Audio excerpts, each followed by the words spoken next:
Good evening, my friends. This is the Grim Flayer. I hope you're doing very well today. And I don't really have a co-play for you, but I do have a wonderful guest here just for the intro and the wrap-up, basically. This was a bit of a weird one, so I'm here with Of the Veil tier supporter, all-around awesome dude, Alan, aka Man Solo. And our original plan was to do a co-play. I would love still in the future to do a co-play with you, Alan. I think that would be incredible, but we just couldn't quite make the schedules align. So we kind of had it penciled in for today. Alan ended up getting too busy at work, so he said, you just play it, but I would like to join you after the fact for a little bit of an intro. And I said, that's actually pretty cool, because what we're doing here is we're going to do a deck tech and a just intro talking a little bit about the archetype in general. Alan doesn't know how the league went yet. So I've already played the league. We're going to do the intro, and then during the wrap-up, where I review the league like I usually do, I'm going to tell him what happened. So Alan, how you doing today, my friend? I know you had a busy day. I hope now is relaxation time, talking a little bit about Magic the Gathering. What's up with this archetype, and how are you? Oh man, thanks. Thanks for having me. It has been a busy day for me, but it is pretty sweet to get to come on with you, kind of to do the intro here and to eventually hear how you did. But yeah, man, thanks again for having me. Oh, of course, my pleasure. This is fun stuff. It's been awesome supporting you. I think coming up on 2 years in Time the fall. flies. It has been that long, though. I think you're right. Yeah, man. I don't know. I love watching you play. By far, my favorite content creator Really online. appreciate that. Thank you so much. For sure, and I love this particular deck. I know it's you and I have talked a lot online and Yep. just kind of massage and build our decks over time. This deck is just extremely smooth. Having Lurrus over there as the companion, just oh god, it's so sweet being able to have him there and bringing it out when you need. And the addition of Hexy in this deck is just man, Yeah. being able to have that mana to pump into him, and it just can take you over the edge sometimes. You're absolutely right, and you're right. Lurrus never gets old. It's not like, oh, geez, I guess I got to put my free eighth card into my hand again. No, this is always. It just still feels so powerful to me, and I'm glad that you think that way about Hexdrinker because I do too, and also because my most recent foray on the channel with this archetype featured Monastery Swiftspear, so it's good to change it up a little bit with Hexdrinker. So that's a nice segue into the list. We have to shout out Control Freak, aka Mike, who is another Discord patron of mine, a very, very talented Shadow player. I will link his content in the description below. He does stream a lot of Shadow, and he top-8'd a challenge very recently with a list very much like this one. We have made a couple sideboard tweaks. Alan and I were kind of on the same page as to what to do about that. So basically, the things to notice here: 20 lands. We are playing a third basic land. You don't always see that, and you don't always see it be a forest if it is. But maybe with Hexdrinker around, you just have that much higher incidence of the need for green, or indeed double green, but 2 peatlands, 4 shocklands, 11 fetch lands, and the 3 basics. We have only 3 Hexdrinker, which I think is a really nice touch from Mike, because the Hexdrinker, unlike Swifty, where it competes with slots, right? Not very good in multiples most of the time, except for redundancy against removal. So we only have 3 Hexdrinker, which might be the sweet spot. We have a miserly 1 of Dark Confidant. Now, I will, spoiler alert, Alan, I don't even think I drew this card, much less cast it, so a bit of a non-entity, but I do like the deck building nonetheless. And 1 Dismember, 1 Kolaghan's Command for flex slots at the top end. This is Mike's 60 that he went all the way to the top 8 with, and in the sideboard, we've got a lot of cards that we all know and love. I did have a couple changes I suggested to Alan, and he agreed. So basically, we had 2 Kroxas in here. I thought maybe that's a little bit excessive because I love Kroxa. I think it's still more of a main deck card for me than a sideboard card, right? And there were also 2 Tend the Pests. Now, this is incredibly innovative tech. It's very, very cool. But Alan, you and I both thought maybe one of on these, Probably a little more optimal if you have the need for other slots than 2 of, and we did. We brought in a Deglamer and a Bloodchief's Thirst. This is anti-Heliod tech. In general, it has other applications, and this is mostly acknowledging prowess and shadow mirrors, but of course, anything with small creatures, we want this as well. So, what do you think about our sideboard here? How's it looking to you? Anything you feel we might need that we still didn't have after our changes, or are you pretty on board? No, I think that this is where we wanted to be. I just had thought, just seeing the way Heliod Company's meta share is right now, I think it's just kind of smart. Maybe just having the one in there. Yep. Don't know if you got to see it today, but we will find that out. But yeah. I think it's nice. I think it's nice to have. It's very good tech being able to play against Heliod himself. Yep. But I just want to pop back to the Hexdrinker just really fast. Yeah. I think that some of the evolution. I know that the early iterations of this deck had 4 of the Hexdrinker, and Yes. I totally agree with Mike in the sense that the kind of the way the evolution of the BGX decks, this is straight rock, kind of had 4, and then I think just really settled in on 3.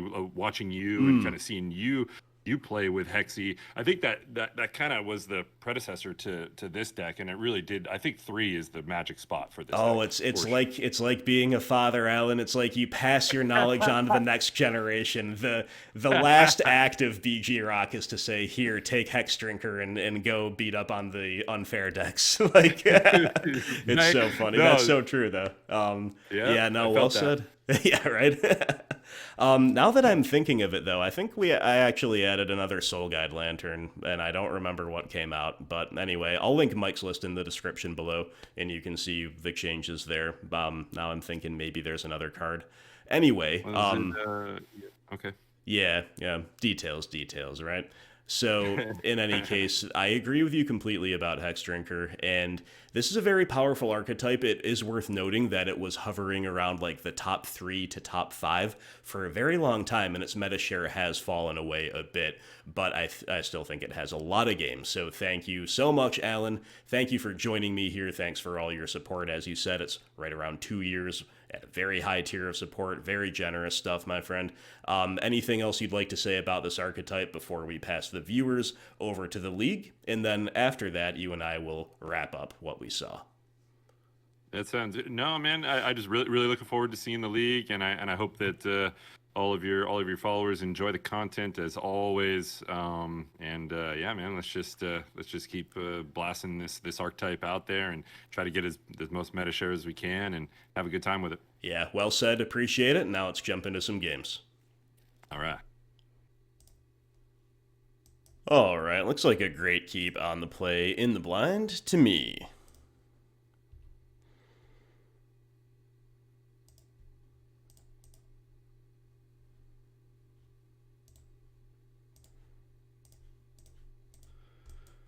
Let's see what's up. We are against Eldrazi Tron, Chalice of the Void, Mindstone, Warping Whale, and then a Reality Smasher that we can't quite take yet.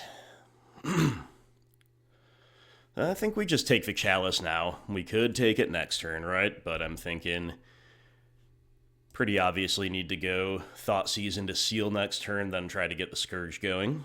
Unless we maybe draw like one of Bob. Could see playing that, but probably not supposed to play that into the Warping Whale anyway, right? Power or toughness, 1 or less. Hexdrinker also dying to Warping Whale, so...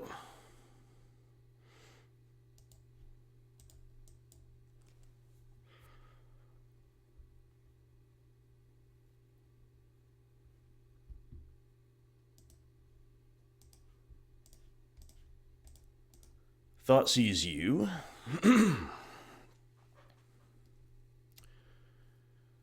Karn the Great Creator, so...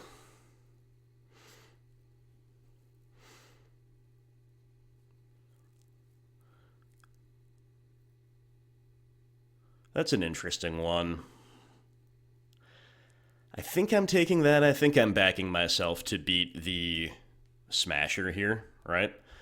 But there's definitely a world in which we back ourselves to, like, attack Karn off the field, but with Scourge not able to come down this turn, with Hexdrinker dying to their Warping Whale, think we're probably just supposed to take away their Planeswalker that can maybe find pieces we can't beat, or at very minimum is a 2-for-1. And, again, Reality Smasher. I think I can back myself to beat that card a good amount of the time. There was a little bit of consideration, I think, to take this Mind Stone, right? I'm sealing now like it really matters. It doesn't. Oh, Inquisition. I think I'm still playing the Scourge, but we are getting just that little bit clunked up here. Obviously a little risky for the opponent to attack us. They don't know if we're sitting on a shadow. But they can certainly play Smasher here, and they might just follow the signal of the board and swing, and indeed they do.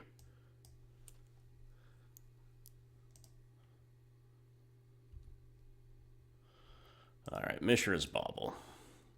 Kind of want to lead it on that now. Ugin the Ineffable. Okay, hopefully won't be that big a factor, but very well could. Oh, they have another Smasher and a Walking Ballista. Ooh, they've drawn very well. They've drawn so very well. I think we're going to lose, actually. That's how well they've drawn.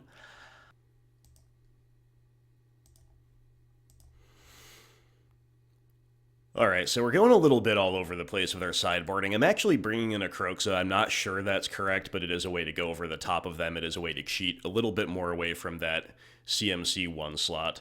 I know we definitely want, where'd it go? Deglamer, and Damping Sphere is also something we also definitely want Assassin's Trophy. I'm a little bit on the borderline with Damping Sphere, right? Just a little bit on the borderline. I don't think it's that great. And I think 1 is maybe justifiable, but even so, it can help us. They can kind of ignore it. Static hate pieces never make me feel that comfortable here. I also like trimming a bit around the edges. I'm not sure Bob is supposed to come out on the draw, or on the play, rather. I'm more comfortable cutting him on the draw. I think as a 1-of, he could be okay if we stick him on curve, but I'm hedging away a little bit from the Warping Whale, Walking Ballista type of stuff we saw. But maybe... Now that I'm talking about it, I think I'm just going to cut another Inquisition and play the Bob over that. We are, after all, on the play. We'll be a little bit more threat dense. And, oh, I really don't like this hand. No threat. Pushes are a little bit awkward. I think I'm probably supposed to throw it back, but... Alright, this hand's only a 1-lander, but it is better.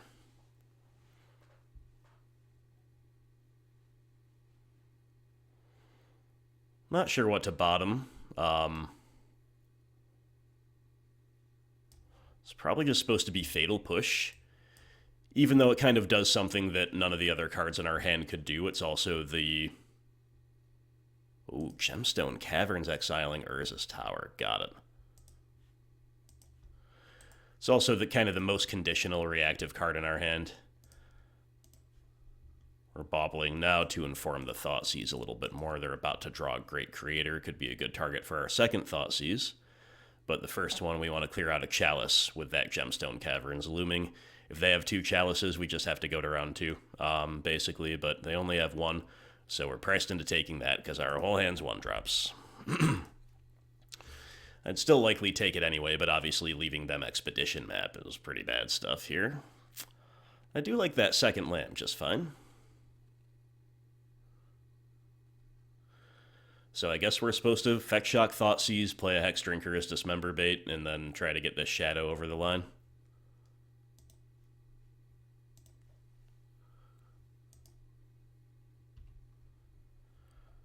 We draw a Tarmogoyf. Alright, so land makes it a 3-4. It'll still die to Dismember, so I believe we follow that same play pattern I just outlined a moment ago. Could be a good draw, though. Especially if we draw a land next turn and just get to dump our hand.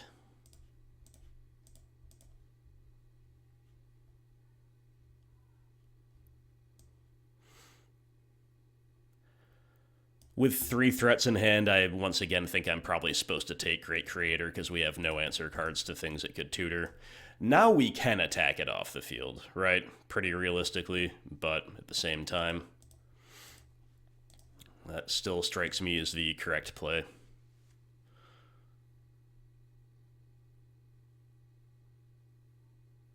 I think I'm going to play Goyf over Shadow, especially because they're representing a tutored Blast Zone off of Expedition map if we don't draw 2 lands. Or if we don't draw a land, which, to be fair, we do. Alright.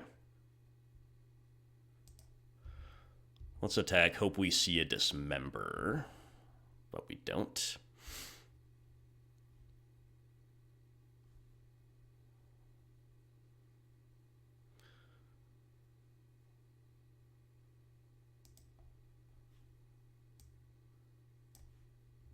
Definitely shocking, and we have 3 lines here. We can play both threats. They're probably going to go get a Blast Zone. Forcing them to use a Blast Zone is actually not that bad. But then they get to... they just get to 2 for 1 us, basically. That's pretty rough. We do have Lurrus to pick up after the fact. We'll have a Tarmogoyf beating in. That might actually still be the best thing we can do. But it's not the only thing we could do. We could try to level up Hexdrinker right now. Forcing out the Dismember. At the cost of some tempo, we could also just put Lurrus into hand. I think I'm going to put Lurrus into hand, but there's actually an enormous pull I'm feeling toward playing into the Blast Zone. Because forcing them to use that land is actually something that could behoove us. The problem is if they have, like, a good follow-up, like if they have Blast Zone into Relic, or if they have just, like, Blast Zone and they keep curving out, they go get Blast Zone anyway. Despite us not playing into it. Okay.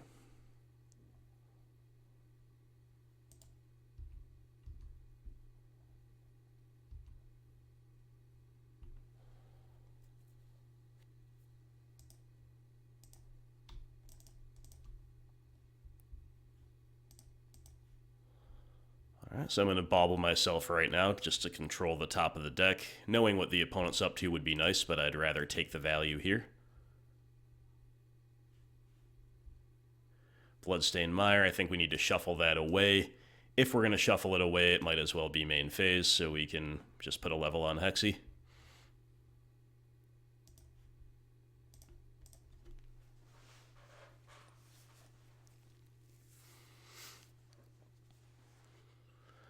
Alright, so I guess Lurrus will get dismembered here. And then... draw another Scourge. I like that.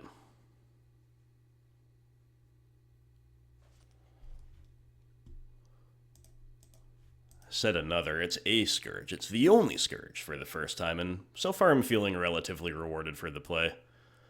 Just because, like, they're making their land drops anyway. It's not like they're stuck on 4, and forcing them to crack Blast Zone would be GG for us.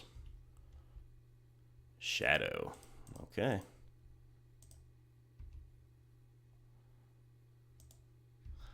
Let's go attacking.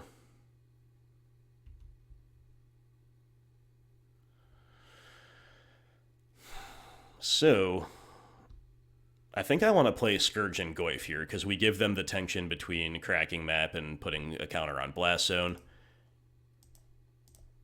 And now that we have 2 shadows, I think it'll be pretty good to...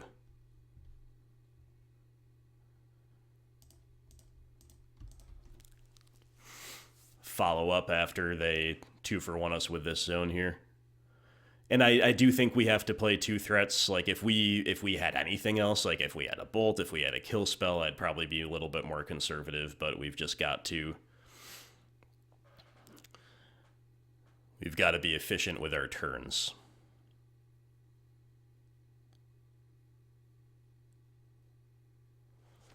Okay, so are we going to get Troned?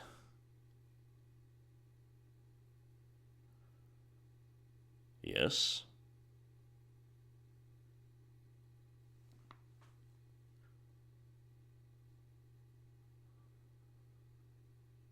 They're just going to pass.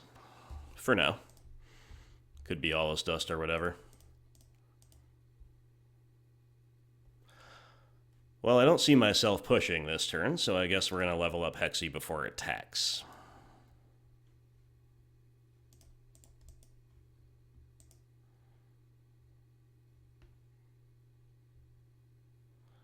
Oh, they got another Dismember, and they're in a Blast Zone. Got it. Well, they're at 6.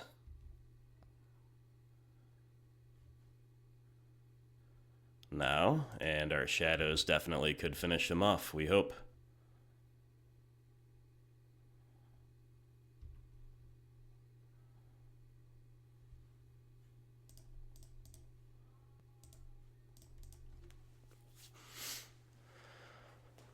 All right, we could have approached this game, a couple different ways. Oh no, Matter Reshaper, the very best card, the very best card. Lots of things are lethal, though, if they don't have anything else. Verdant Catacombs is one of them.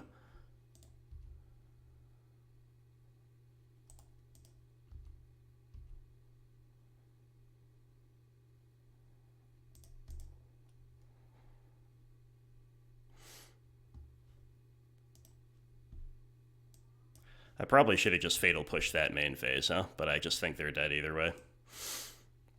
And they are. Okay. So, on the draw, I'm a little less excited about Damping Sphere and Dark Confidant.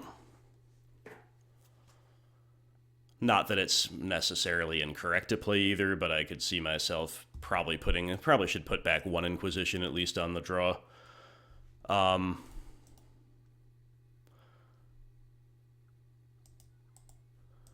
I didn't really consider this, but Bloodchief's Thirst might just be better than Fatal Push. I'll make that swap, even though it doesn't really change our overall play pattern so much. And yeah, alright. This is interesting. So, yeah, I think I'm just going to continue playing this one of Sphere. I don't know how good it is. I think it's average, but I think accommodating one piece that could be so swingy from the opponent's perspective is just about justifiable here.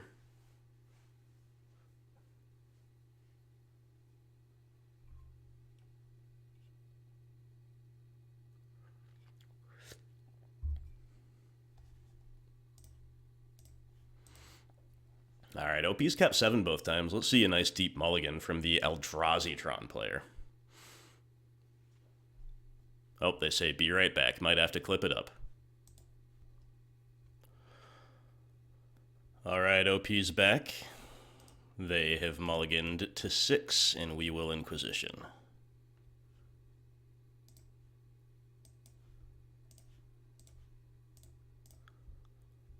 Okay, Reshaper, Chalice of the Void. Probably want to take the Reshaper here, because it's a 2-for-1. It slows the game down. We got that Deglamer for Chalice, right? Just got to make sure we don't let them establish the Chalice on 2 as well before we have a chance to remove it. We also got to fade exactly Thoughtseize off the top, because then we're just in big trouble, right?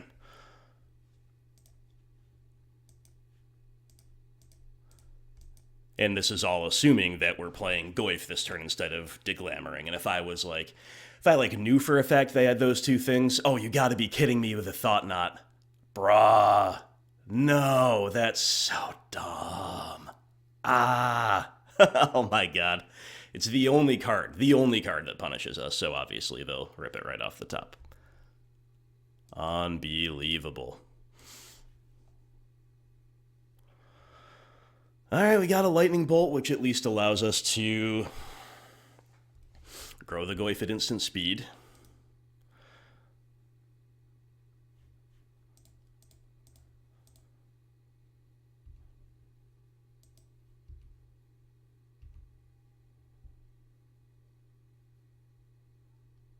Can't believe the Thought Knot. So bad.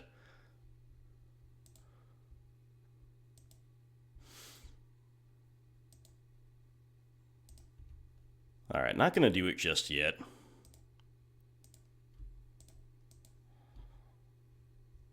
We'll get that Scourge down.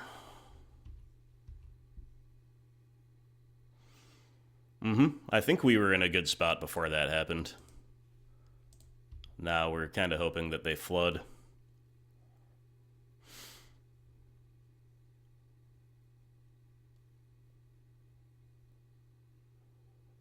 We're still, you know, curving out reasonably, though, right?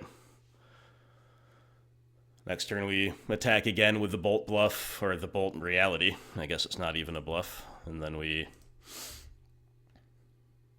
can put Lurrus into hand.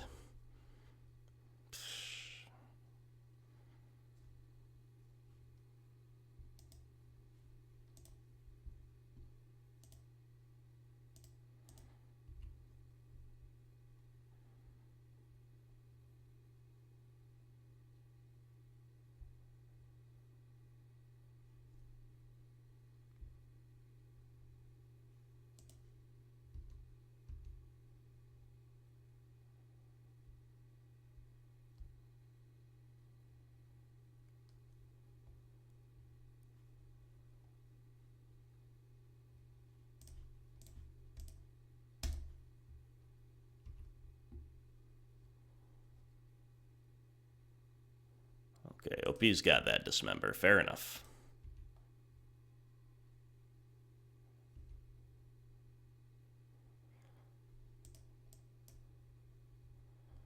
But our Scourge about to be pretty huge.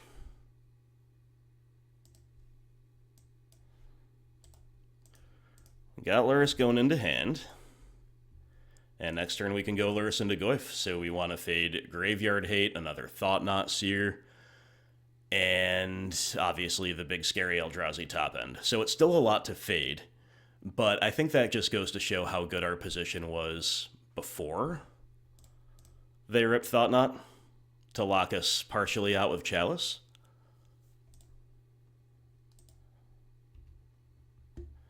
We draw a Shadow, not doing anything at the moment, but maybe one day. Maybe one day.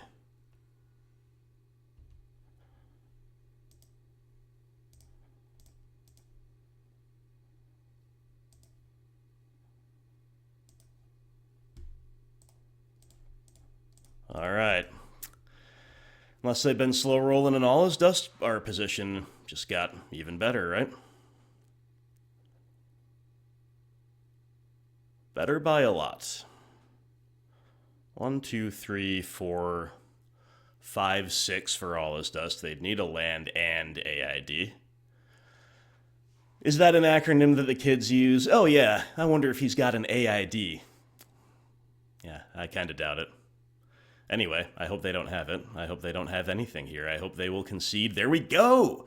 Nice. Round 1 win over the Alien Menace. Love to see it. That was a little bit hairy when they did, again, Thought Not Our Way or Deglamer after we allowed Chalice to stick around, but we're still kind of rewarded, right? Because we drew just like one other threat.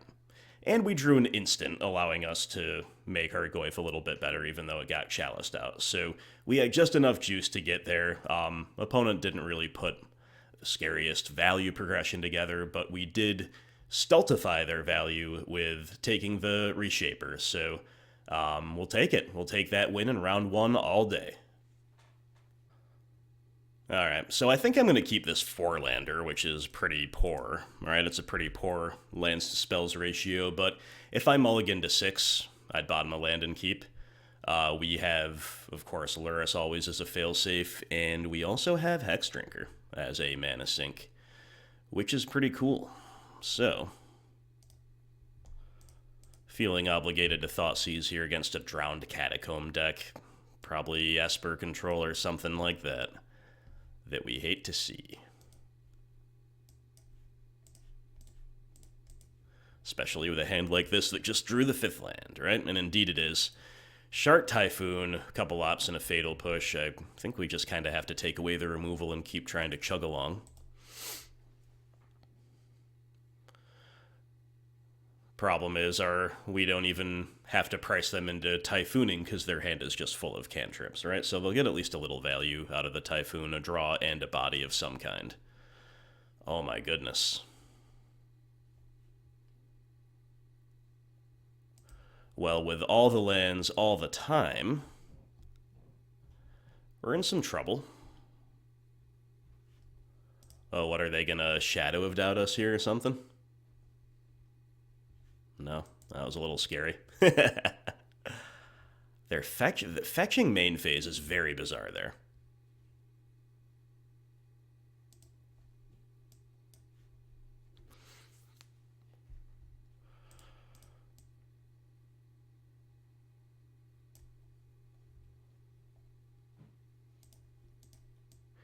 It's bizarre because it takes away the option for them to double opt this turn, which maybe after they saw what we're doing, they would want to. And it also means that if we were like going to do something little subpar like Hexdrinker plus put a level on, maybe because we had a Scourge of the Skyclaves locked in hand, then we could have done that based on their fetch on our first main phase. You know what I mean? So anyway, we are just going to try to clock as swiftly as is humanly possible. I think that's our big motive here. So to that end, I main phase the fetch. I put a bunch of levels on, and we're just going to take him to beat town. Hopefully fading sweepers, just removal in general.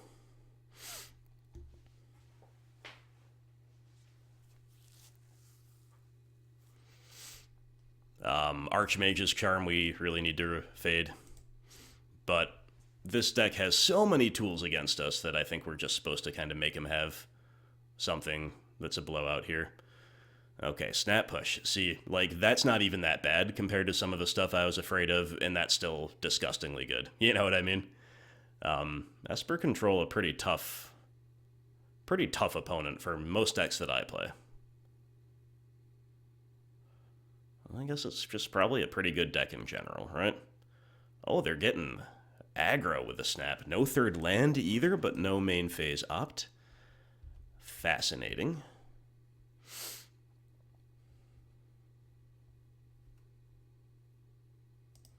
I'm going to start being a little more conservative with my life total here.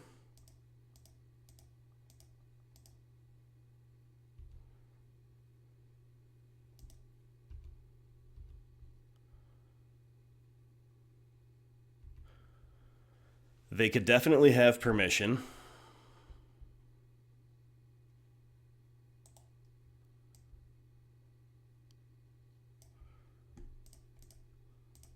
I think I'm just putting Lurrus into hand and putting a level on.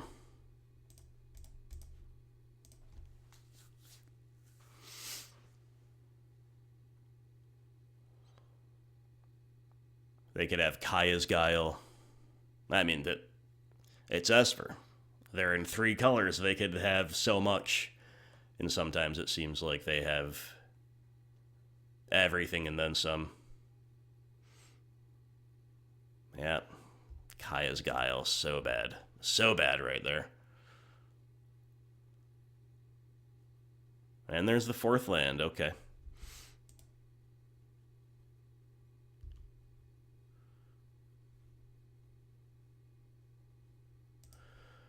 Alright, I'm going to play Hexy without showing them the 5th land, because maybe they counter it, then we get to play Lurrus. They don't.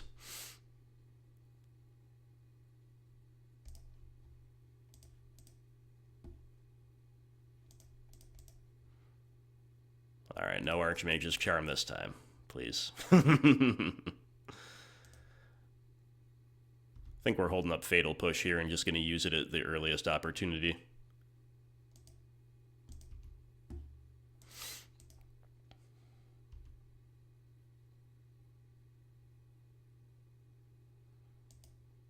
Another Guile, really. This card's so frustrating sometimes.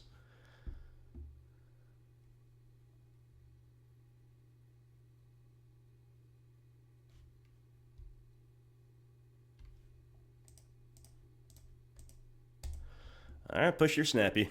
That way they can't keep looping it if they get Cryptic Loops online. More importantly, it can't just kill us in a couple hits. But the Shark Typhoon can kill us in a couple hits, or they can just actually play Shark Typhoon itself next turn if they hit another land. We draw a Lightning Bolt. Pretty bad. Let's crack a Peatland, looking for some action. We don't get it. Oh boy.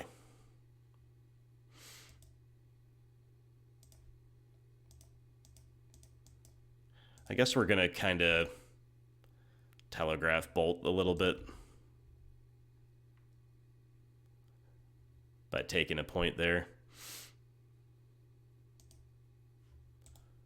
Are we cycling? Yep.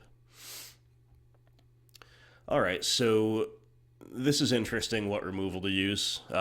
Lightning Bolt kills this shark, it might not kill the next shark. That's the reason to use to use Bolt rather than push. But on the other hand, Bolt just kills them, or kills a Planeswalker, so it's really tough to say. I think I'm supposed to push here, but if they have another Shark Typhoon, we could regret that, for sure.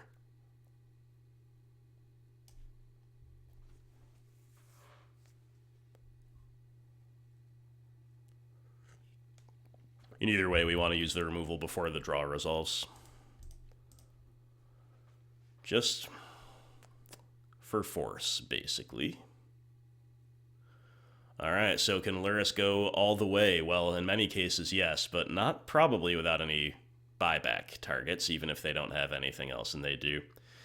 Just all the X for ones. This is the third Kaya's Guile of a relatively short game, and the second Snapcaster Mage. I don't know if this deck was designed partially to beat Lurrus Shadow decks. Feels like it might be, but I don't know for sure.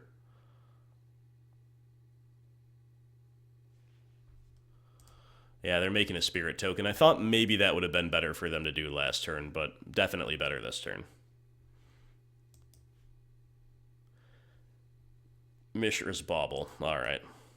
I think we're supposed to bauble ourselves for two reasons. Number one, to see what's on top for Peatland and for Verdant Catacombs.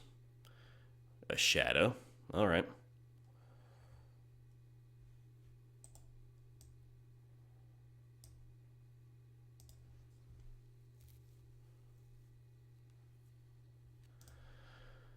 Yeah, I'll draw that. I'll play that.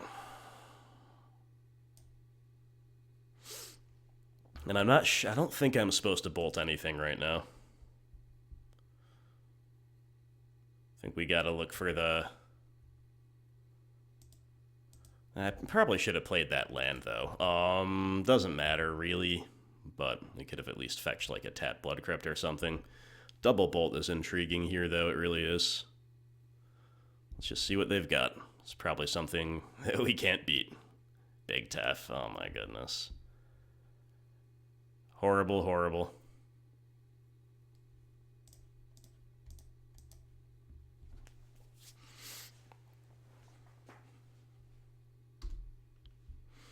Yep. So obviously looking for a miracle off the top here. Inquisition of Kozilek.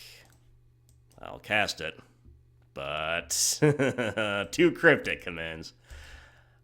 Sometimes it's like, how on earth are we supposed to do much against a deck like that? But I'll tell you how, with Veils of Summer. Kroxa seems pretty good. Bloodchief's Thirst may be better than Fatal Push. And then Assassin's Trophy's Soul Guide Lantern might be better than some other stuff we're playing. But I think these 4 cards in, and probably just 4 Fatal Pushes out, is a great place to start. And I'm also probably cutting TBR quite easily here. Beyond that,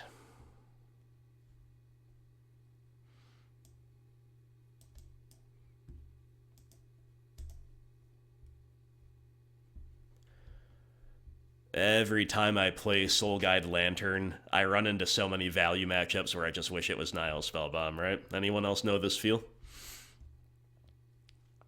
These would both be slam dunks if they were Nihil Spellbombs. As it is, I'm considering maybe going down to 1. I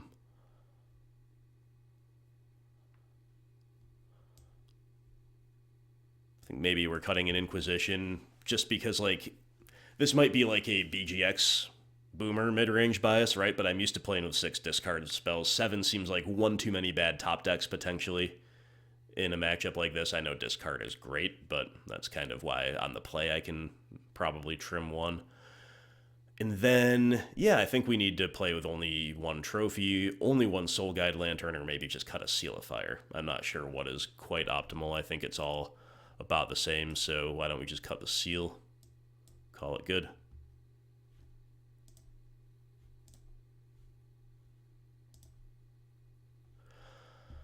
A 5-lander. We kept a 4-lander. It didn't pan out. I don't think we can keep a 5-lander, but obviously mulling here is pretty rough. OP keeping 7. I'm going to bottom Trophy because it's not very good early. I think that's the clear bottom given our hand. And we also kind of have to go Swamp, Thoughtseize, and then Bloodstained Mire for a Stomping Ground if we want all 3 colors.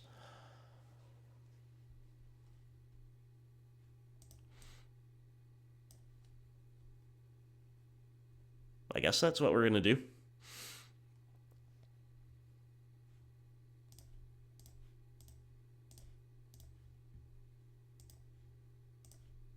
Definitely don't like even seeing the swamp in the opener, much less leading on it, but that's where we're at. So they got a 2-lander with Opt, Snap, Go for the Throat, Kaya's Guile. So the high upside play is to keep Opt and hope they never draw a 3rd land. Seems unlikely. With that in mind, Guile, Snap, and Cryptic are all real good 2-for-1s. I think maybe we just take Snapcaster Mage, though.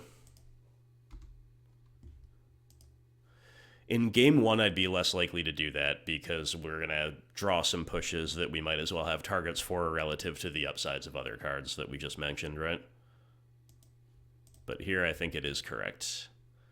Wow, and 2 lands off the top. Big yikes for us. Not looking like this match 2 is meant to be.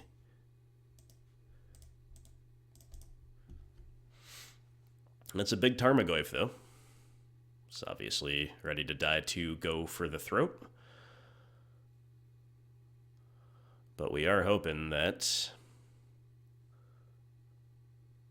the opponent has a stumble or 2 here.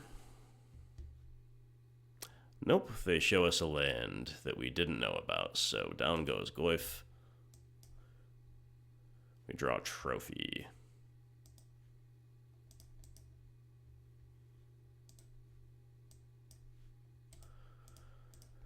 I think we kind of got to put Lurrus into hand and hope to fade Permission.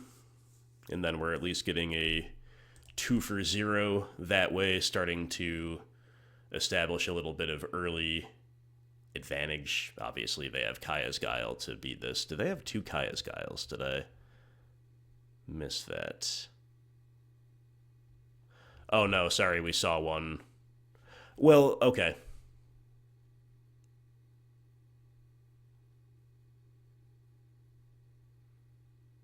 I think they do have 2 because we saw one off of the Bauble. And then one in their hand. If I'm not mistaken. Anyway. Probably doesn't matter an enormous amount.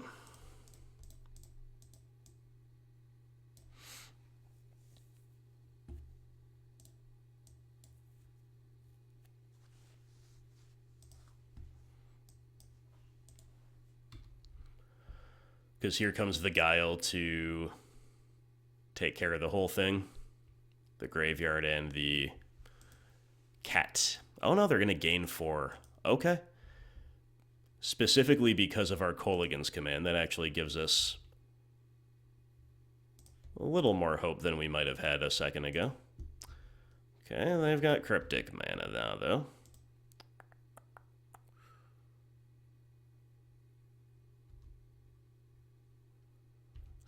Love to draw Thoughtseize, I guess. We do. Hey. Alright, we've got 1 or 2 things at least going our way. Thoughtseize you. It's a good place to start here.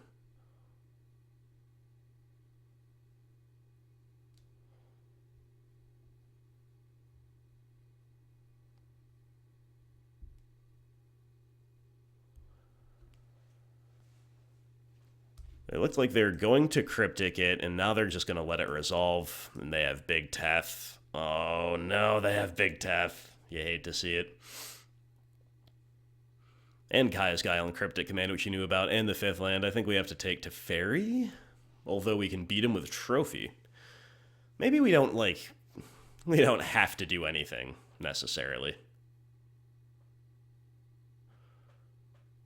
We could just take Cryptic Command or Kaya's Guile and say go, and then plan to Trophy the Tef.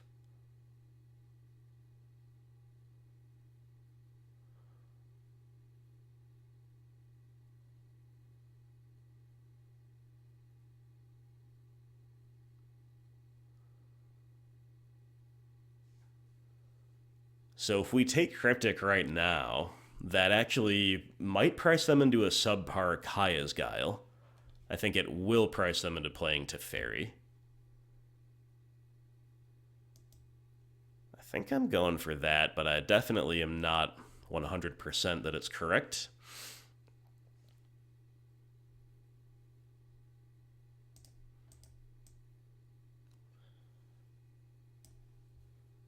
We also might as well get the Soul Guide Lantern down.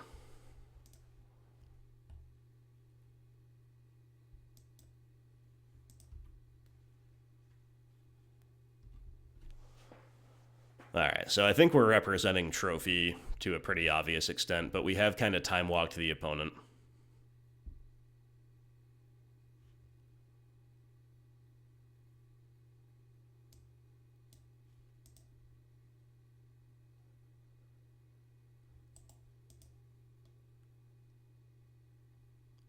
Now, it'll get real interesting if they try to time-walk us back, right? Oh, if they just drew like a different Planeswalker to play, that would be so rough. That would punish us a lot, but looks like maybe they are just going to go for the 5-drop here.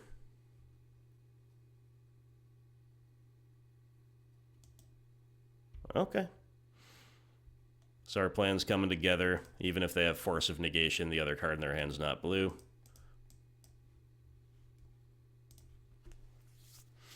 Alright, Trophy. So now we probably just want to main phase a Kolaghan's command before they can fully entwine. Entwine. A Kai. Oh, no, they're... Well, okay. Let's just see what we draw. They can untap lands and compete over our K command with an unentwined Guile. Just like exiling and making a Spirit, or exiling and gaining 4.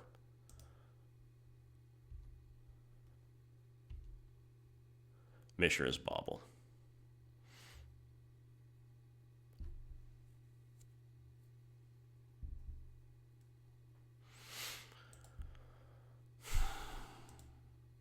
We're probably...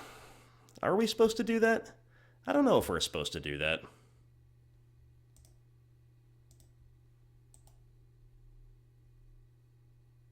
I think I'm going to cantrip with Soul Guide Lantern to begin.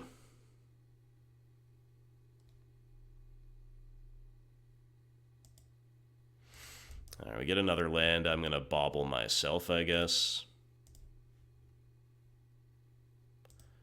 For a Hexdrinker, sure.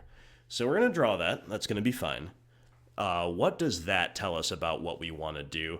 I think we want to force the Kaya's Guile out right now, but if they have more, if they like lets them just hold up everything, if they have more gas, that's rough. I think we have to hope they don't have gas. And with that in mind, I think we need to force the Guile out now. So we're clearing the way for Hexy. Because every mode of Guile is super relevant right now, especially all the non-spirit modes, right? Clearing our graveyard, gaining 4, edicting something, they're all super relevant, especially the gain 4 unusually relevant because our only other threat is a Scourge, and it will put them to exactly 20, right? So obviously they can beat one half of our Kolaghan's command this way. That's kind of what we're deliberately playing into.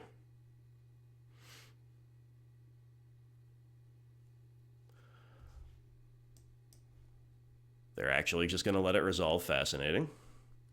All right. They had a land to pitch, so that's fair enough.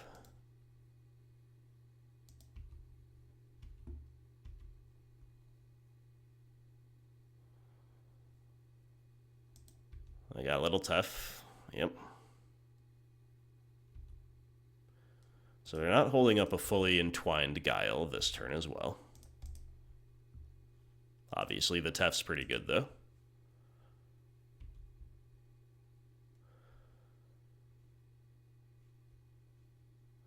Alright, I'm going to just play this land to beat Mana Leak, I guess, and then try to resolve a cat.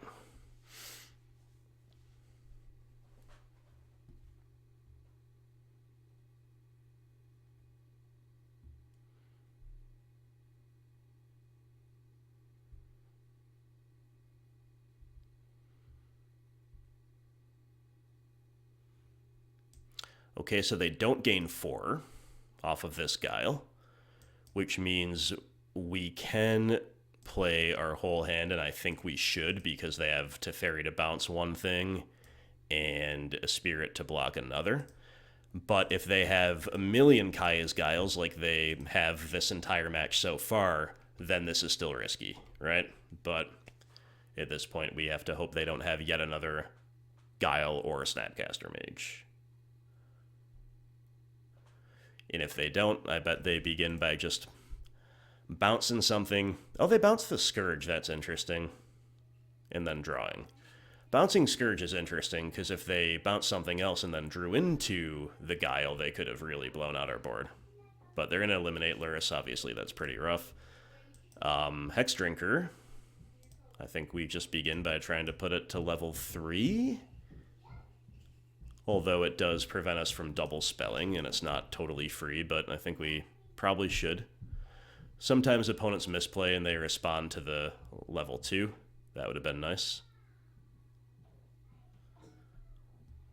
Oh, no Archmage's Charm, please. Dude, I absolutely hate this card. This is like... That card shouldn't exist. I'm not gonna lie. Alright, we lose.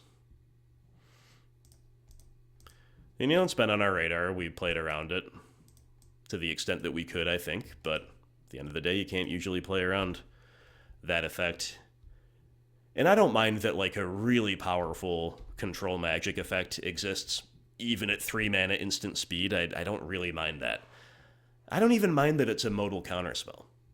I mind that it cannot fail with a really powerful 3 mana instant speed divination. And, yeah, they've got Jace too. We are just dead. Very frustrating, but that's control for you sometimes.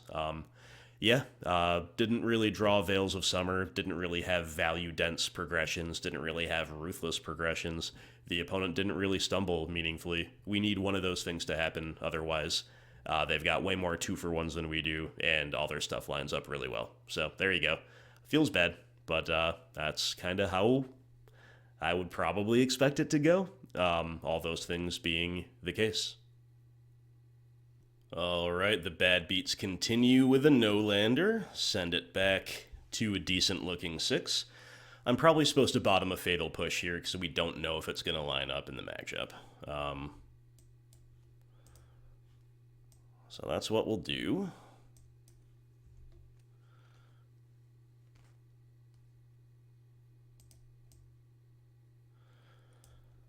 I also think I'm just going to kind of play my Bauble and not quite use it yet.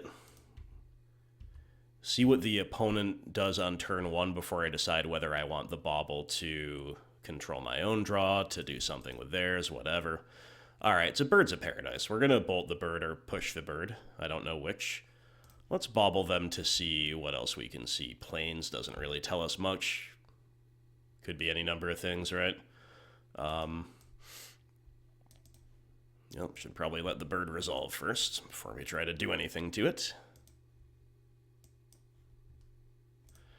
I guess we're just pushing because Bolt is so much more versatile. Draw another Bolt and a K command. Alright.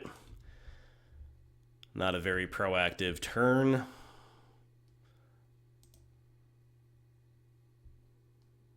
Especially with opponent going Auric Champion. Oh my god. So rough. I'm just going to use a Bolt so I don't totally time walk myself here.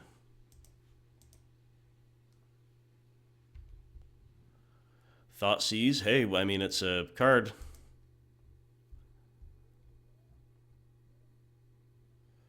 Conclave, Mentor, Noble Hierarch. Well, at least they're not gassed up, the Heliod deck that we're against, right? They're not exactly gassed up.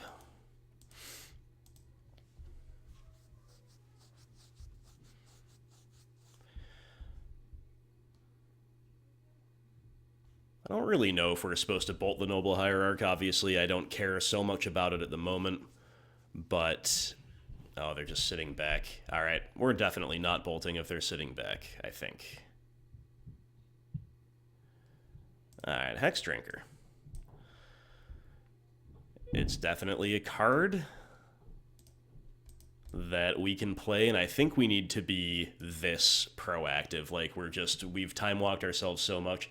I know well how risky it is to tap out against Heliod when you can be holding up a bolt, but, like, when we're not making our land drops, when we're a little bit behind in other ways, it's just what we have to do. Verdant Catacombs, eh? Alright.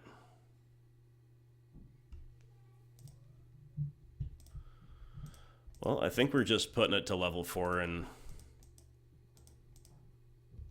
giving it a swing here.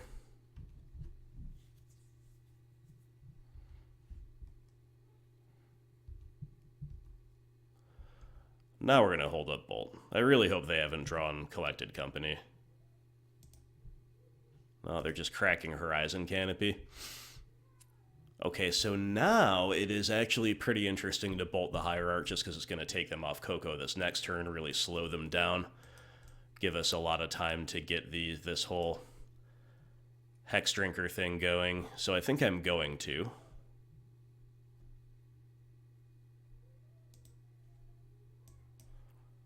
But it's definitely still not 100% guaranteed correct play.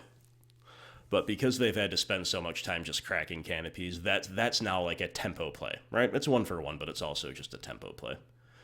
Thing that makes me nervous about still being all in on Hexy is because they can just find a Skyclave apparition and wind us back to 0, basically. Seal of Fire, okay.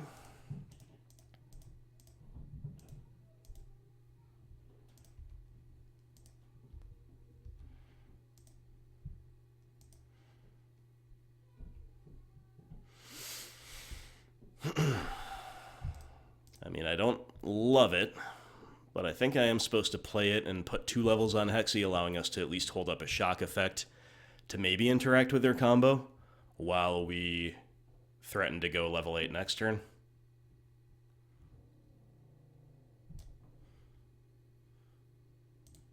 Could also play a Shadow, but I don't think playing Shadow does much here. Really don't think playing Shadow does much at all against Auric Champion. No Skyclave. Ah, it's a Skyclave. Bra moment. You hate to see it. You really do.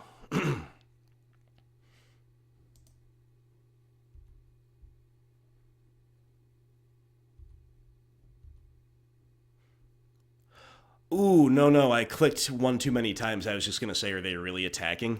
Oh, I just missed a trick. I think I'm clicked past my blocks. I literally didn't. Yeah, I just wanted to trade that illusion for Auric Champion. I just clicked one too many times. Got a little twitchy fingered. That's really annoying. Not going to lie. That's really, really annoying.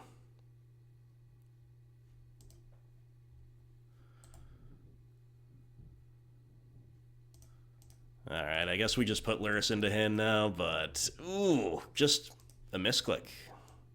You hate to see it. That was a bizarre attack from opponent, especially because they did an attack on visibly empty boards a time or two.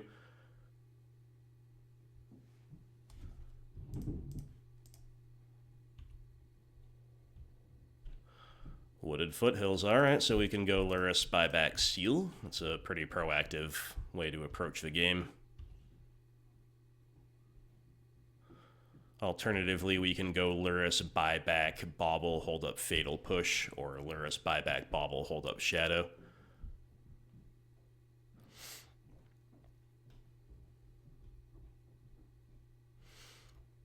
Wooded Foothills actually can't get anything for Fatal Push right now.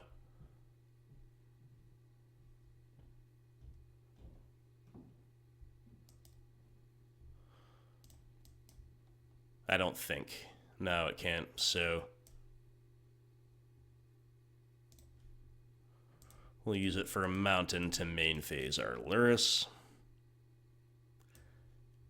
Then I think just buying back Bauble makes the most sense here, actually.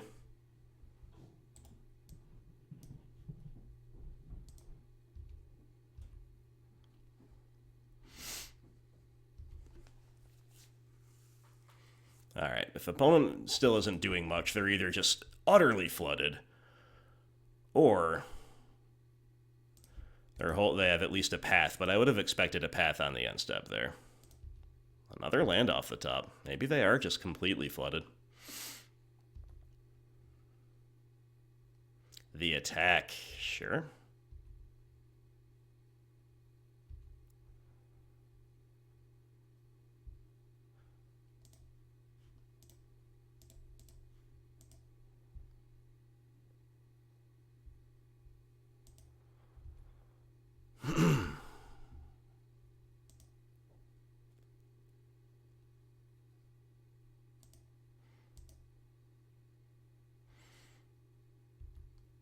Well, these apparitions are certainly rough.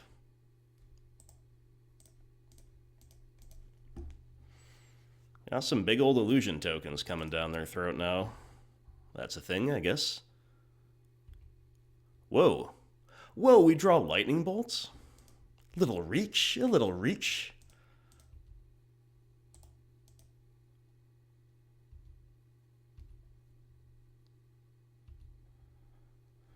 Now we're just going all in. Play the Goyf, play the Shadow, hold up the lightning bolt. Man, if only I hadn't clicked past the beginning of Declare blockers.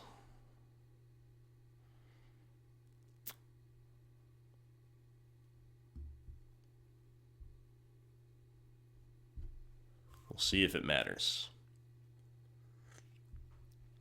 We have definitely faded a good amount of stuff that the opponent could have.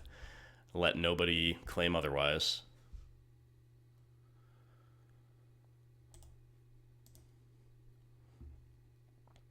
We do have Deglamer in the sideboard, Kozilek's Return, Bloodchief's Thirst, Assassin's Trophy. They're all probably supposed to come in. A decent amount to do. Matchup feels pretty bad. Probably, not gonna lie, still feels bad post-side. I'm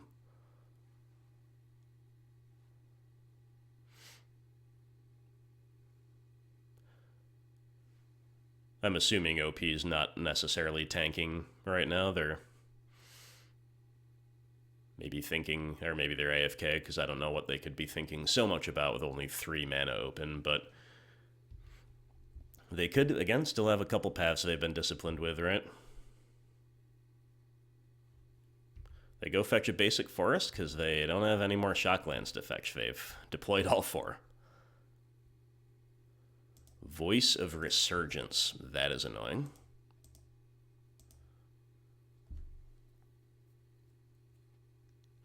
So we can't bolt on the end step unless we want to just give them a token, which we don't.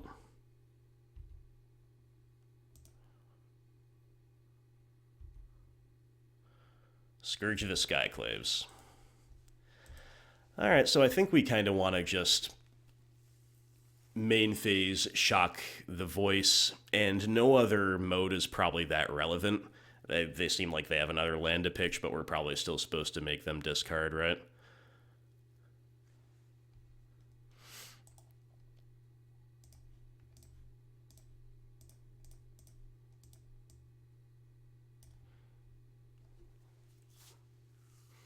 I wish we could shock twice. Just shock upstairs, right? Alright, so if we bolt the board and they don't have a path, if we bolt the elemental, then they're dead. If they... Yeah. What if we don't bolt the board? Might we still... Oh, no, wait a minute. They might not even be dead. Because they just gained a life off of Auric Champion.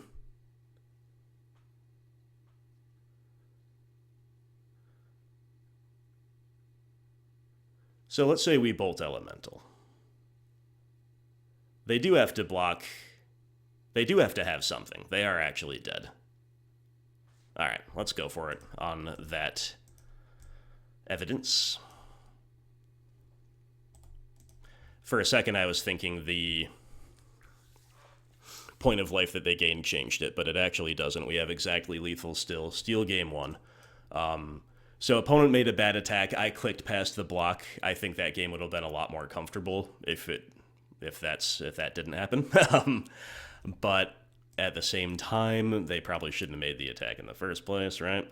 And on top of that, or I guess kind of parallel to that, undirectly related to that, we got pretty lucky. They just flooded, basically. That was a lot to do with it, too. So, I mentioned already what we probably want to bring in terms of what comes out. Stuff like Hexdrinker, Scourge the Skyclave starts to feel pretty bad because they can not only get Skyclave apparitioned, but the life gain can blow out Scourge, right? It also might be correct to respect their board a little bit, with the classic, side out an Inquisition or two against the Collected Company deck. So I'm thinking about that type of stuff. I don't know how to feel about TBR. Probably supposed to come out against the Path to Exile deck if we have enough of a kind of control mid-range style plan to pivot into, which we do. If we didn't have much to do, I might still try to kind of race them with TBR, but I don't think I'm probably supposed to. So 4 cards to come out.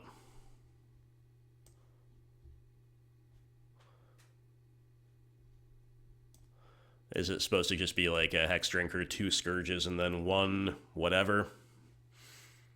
I could definitely see a few different ways here. I think I'm going to do that plus 1 Inquisition. Seems fine.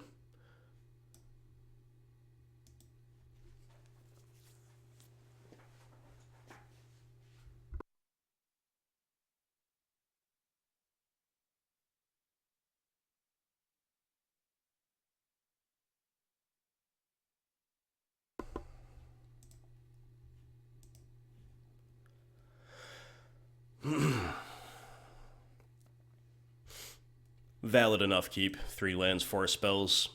Some decent stuff. Not the greatest, right? The threats we're seeing are the ones we trimmed. We don't really have a kill spell except maybe K-Command could be a kill spell. But I think it's supposed to be a keep. Turn 1 Thoughtseize. Opponent mauling. Yeah, we'll keep.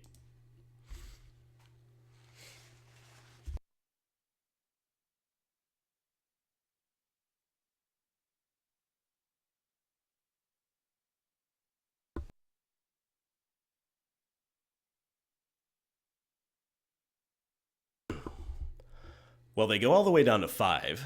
They say Forest Pass. I think that's actually my cue not to Thoughtseize into a possible Veil of Summer and unmulligan them. I think it is instead my cue to play Hexdrinker. Now, if they I think that makes the most sense, because they could have Fail. They obviously didn't play a Dork or Utopia Sprawl. They couldn't even play Auric Champion, you know what I mean? So, Fatal Push. Cool. I mess with that. So now's where it gets a lot trickier, though, because if we want to continue following the same pattern, we could just deploy Scourge and have a good clock. I'm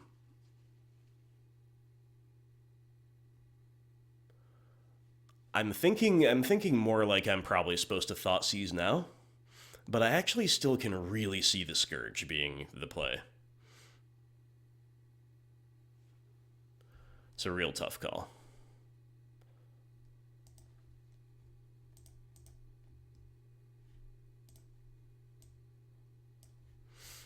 I think they're holding up Veil of Summer.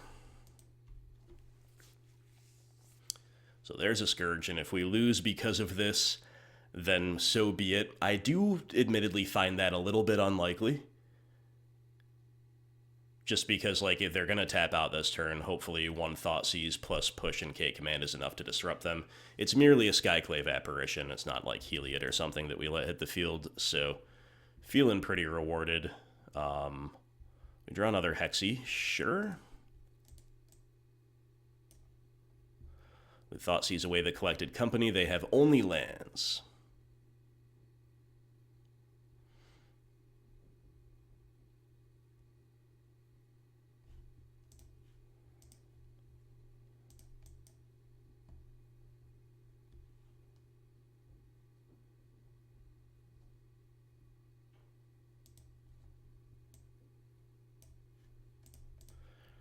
think I'm just supposed to play a couple Hexies here and not attack.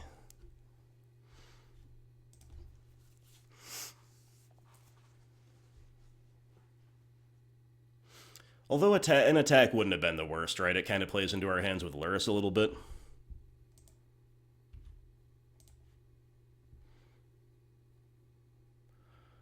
Alright, so with a 4th land, we can make one of them, but not both of them level 3.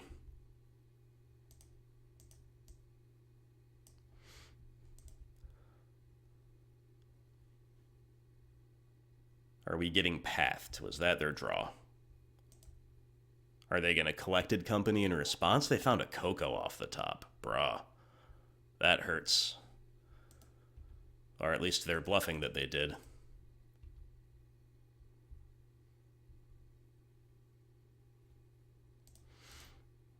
Alright, I'm shipping with both. If they've got a Coco, so be it. I think it was a bluff, but like I said, this trade is not like the worst thing ever for us anyway. Alright, Hexy level 8 next turn. We're holding up Fatal Push, which I think we have to. It's very important not to put our shields down when we're ahead. Okay, so 3 unknowns in their hand. Are they main phasing a company? They're main phasing a Thrun the Last Troll. Hexproof. Can't be countered. Regen. Alright. Still can't block a level 8 Hexy.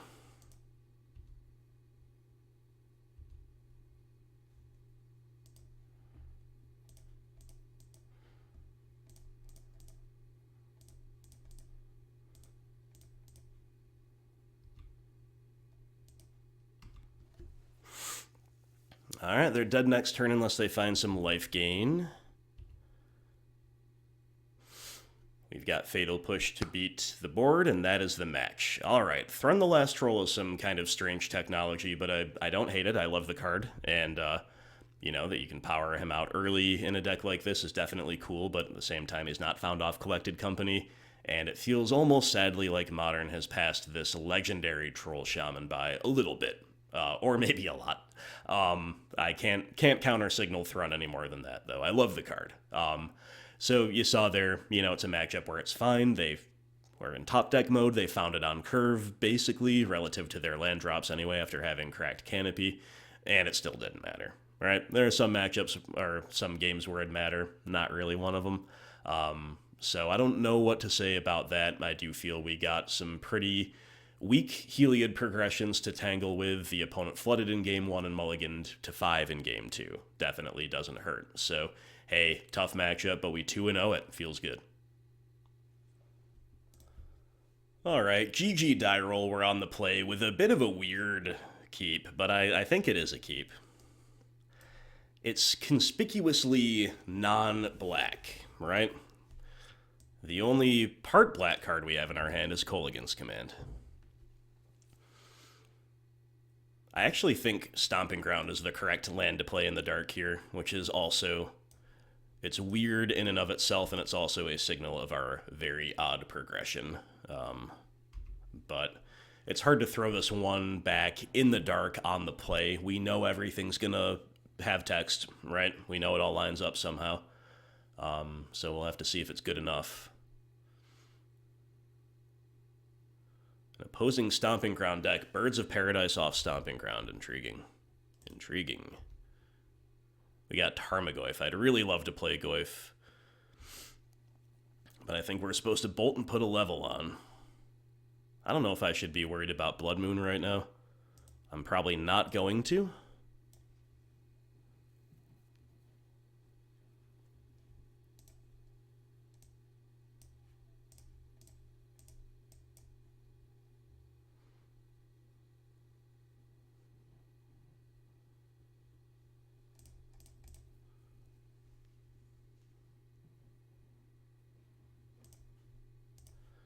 Yeah, off the top of my head, I don't know what is in the meta that's playing birds off of Stomping Ground. Maybe I'll see it and be like, oh, that. But are, like, we against Naya or something? We'll find out.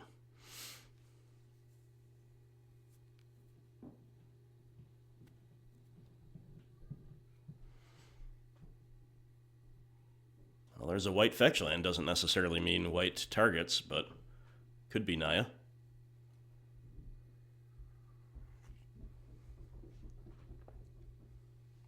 Breeding Pool.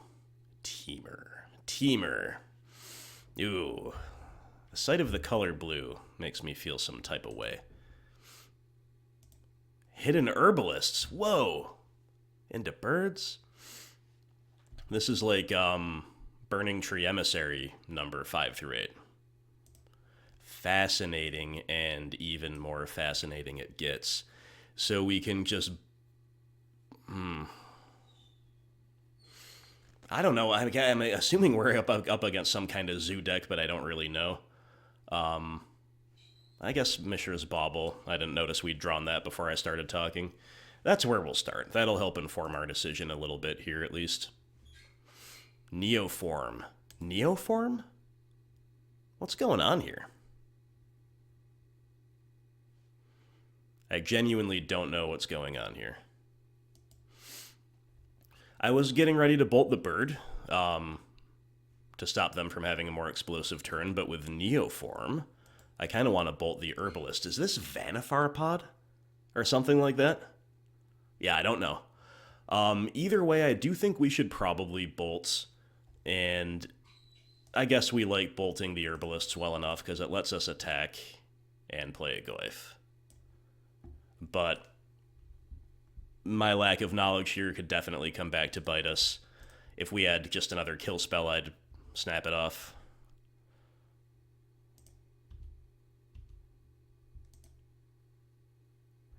But I'm trying to split the difference as best as I can between getting a clock down and trying to stop whatever their plan is, which, you know, bolting the birds usually makes sense, but Neoform. Very odd. Alright, the draw of Thoughtseize could be pretty darn good if we draw a black land for turn, because then we get to double spell yet again. But it all depends on what this turn looks like. Do they have the third land? What does that mean? Yeah, if they don't have the third land, Neoforming the bird probably isn't the greatest. Is this like a fair Neoform deck? I usually do look it up after the fact, but like most of the time while I'm playing, I kind of like to just let it play rather than at the first possible opportunity type in like Temur Neoform Modern 2021 and try to find an exact list.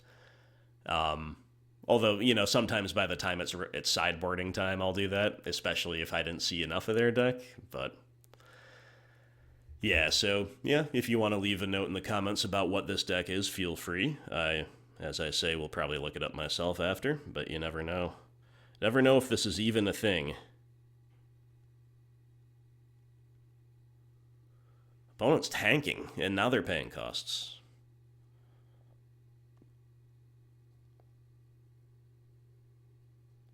Eldritch Evolution. Okay, so this is definitely a big part of their deck. So they're going to get to Evo into a Neoform target that they could have, like, we bolted Herbalist to stop them from Neoforming into a 3-drop, basically, but they get to anyway with Evolution. So that's a little bit rough, but I guess they could have done the same exact thing if we'd bolted the bird. Renegade Rallier, the value. The value! Alright. It's pretty nice. I mean, buying back Herbalist, making mana. But they don't get to use the mana. That's good. Alright, we have a Fatal Push, but no way to make it good, really. Alright, so all we can really do is K-Command.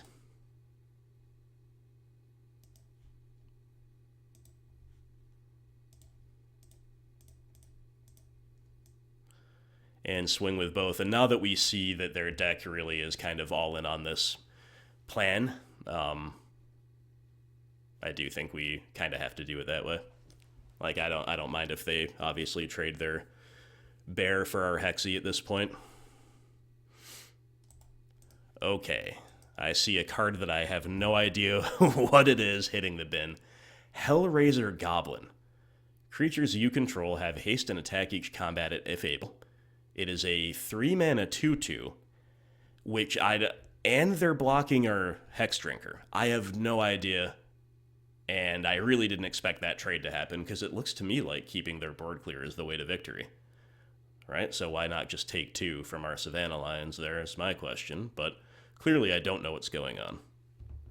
This is all some real interesting stuff, though. Renegade Rallier is a very powerful card against mid-rangey strategies most of the time, but opponent with no third land and no play. Alright, us with the land to enable Revolt for Fatal Push if need be, but we're going to kick off with Thoughtseize. That is going to let us know exactly what we're up against. Possibly grow the Goyf. Open the Omen Paths. Reckless Bushwhacker. Add 2 mana of any color and 2 of any one and 2 of any other. Spend it only to cast creature or enchantment spells. Alright, that seems like a potential unlocking of the combo, right?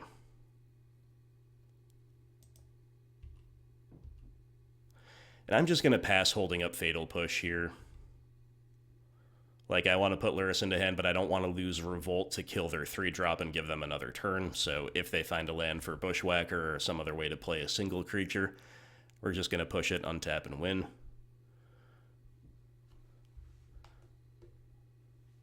Okay, they do. They have to fetch.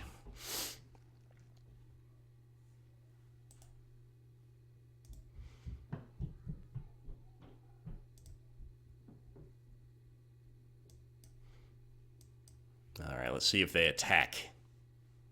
Guess it doesn't matter. We're not even going to let it attack. Last card, Fatal Push. Feels good. Okay. Tarmogoyf OP. So still don't know really what their deck does, but seems to me like the play patterns are going... the sideboarding patterns are maybe going to be... I was going to say relatively obvious, but I don't know, because Kozilek's return seems great. Our other removal seems good.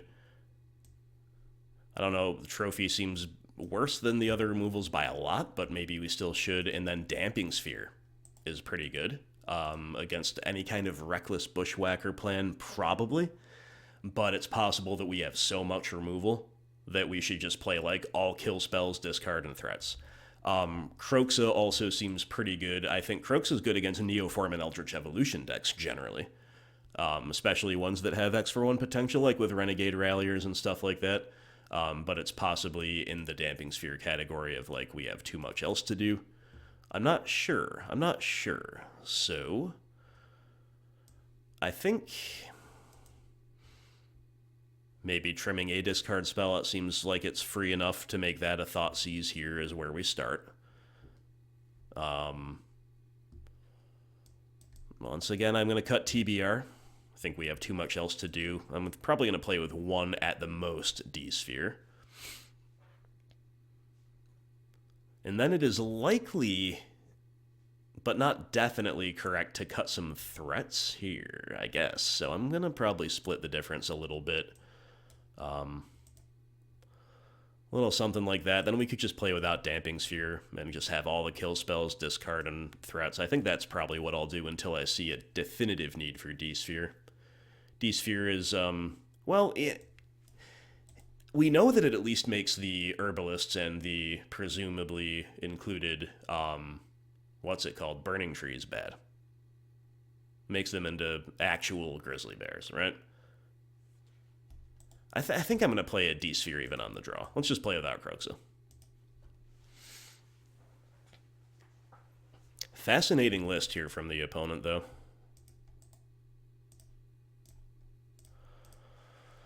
Alright, what a hand. Thoughtseize into Tarmogoyf into sweep the board. The opponent will mulligan. That is a keep. It's the best 3-land 4-spell hand I could probably ask for. And it's definitely not foolproof because it is liable to possibly flood.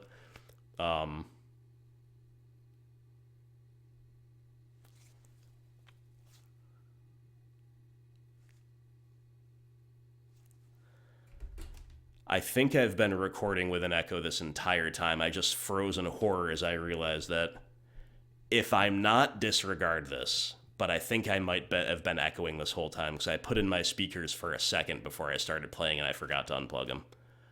Oh my god. Hopefully there's no echo.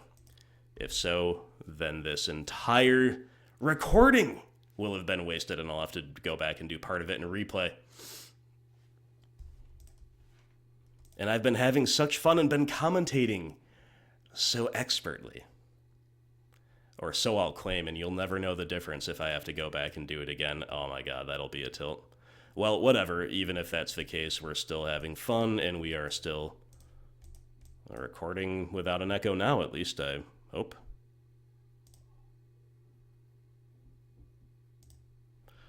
Yeah, we're recording. Alright, anyway, there's Burning Tree, there's Neoform, Reckless Bushwhacker, Renegade Rallier.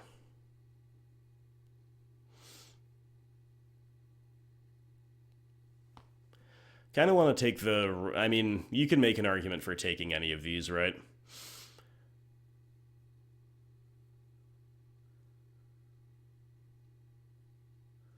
Kind of just want to take the Neoform, though, and make it so that they don't have any real hosers or things with toughness more than 2, basically, to tutor. Because if we can stick the Goyf and then wipe their entire board, obviously that's going to be a pretty good place to be.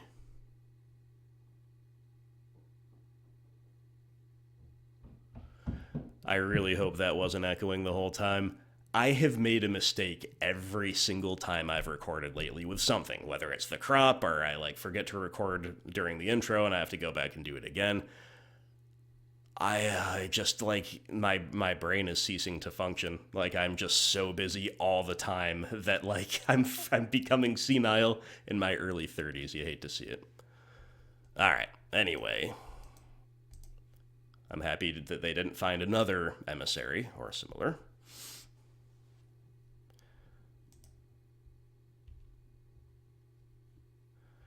We're just finding a whole lot of lands, so our life total matters enough that for probably the only time ever, I'm going to get basic forest here off of Effect Land.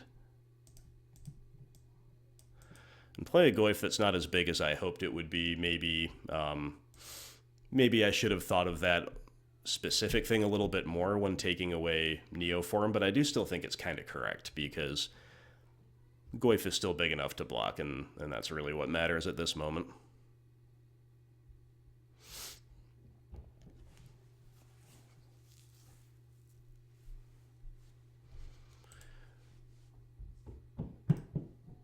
They're attacking with both. Okay. I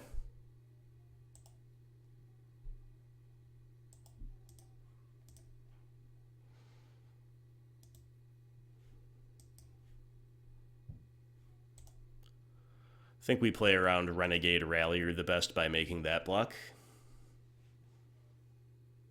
They can always just pick back up Effect Land, right? And get some value that way.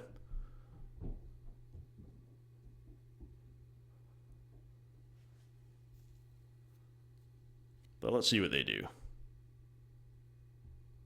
Yep.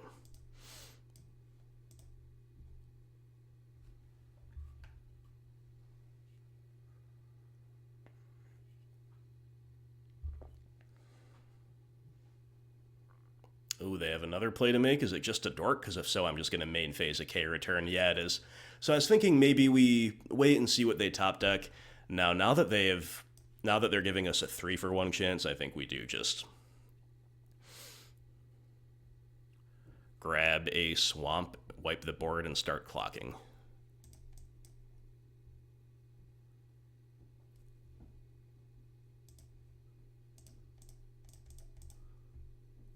Feels good, man. Feels good, man. That instant. Growing the Goyf as well.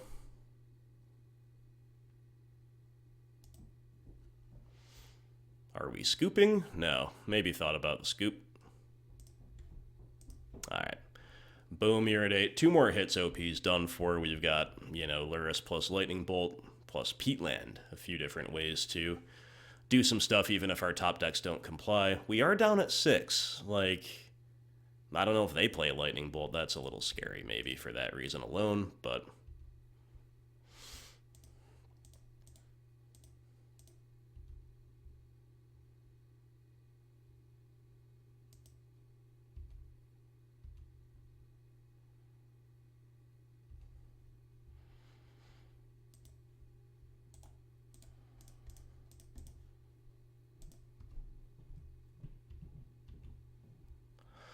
All right.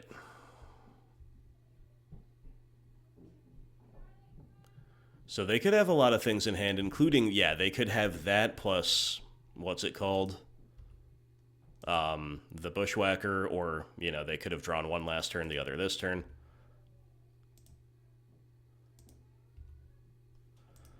All right, but that's all they got, so we're just gonna, kind of like we did at the end of game 1 here, bolt, untap, and win, I think. I hope. Even Veil of Summer can't save you now from Lightning Bolt, and that's the game. Very nice. So I'm a little bit distracted right now. I got the kids yelling upstairs, and I just wonder whether I have recorded successfully without echoing, like I said a minute ago. It'll be pretty funny if my recording was just fine, but I don't think it is. Any case, we're doing well with the deck. I guess that's more important. We have cashed the league, and it is 3-1 going into round 5. And this was an interesting deck from the opponent. Feels like a good matchup for us, especially because we've got those sweepers post-side that seemingly hit their entire deck, right? I don't exactly know what 1 or 2 cards were in there for, but it would be cool to maybe see the deck go off, just not against us, right? So, GG's, and on to the final round. Here in the Lurrus bracket, we are... Freudian slip. Keep. I was going to say, here in the 3-1 bracket, we meet the Lurrus mirror, but I should just call it it's just the Lurrus bracket, right? Lurrus has been pretty good for us. I think crucial to one match victory only, you know, not a league that is all in on Lurrus carrying us or anything, but it's been good. It's been good, but we're going to do something proactive here, get a Seal of Fire down. See what type of Lurrus deck the opponent's on. Seal of Fire. Ooh, whoa. Is it Burn? Sunbait Canyon go. It could be Rakdos Prowess, right? Well, we don't even have to seal them to turn on Scourge, right? So we can just play a Tarmogoyf, and that's probably good enough. Could lead to some real interesting games of chicken as well. On the off chance that it's Burn, if it's Burn, I should definitely get Basic Forest. If it's anything else, I should just Fection Shock a Tomb. I think I'm going to go for the Tomb. Burn doesn't usually play Lurrus anymore. They definitely can, though.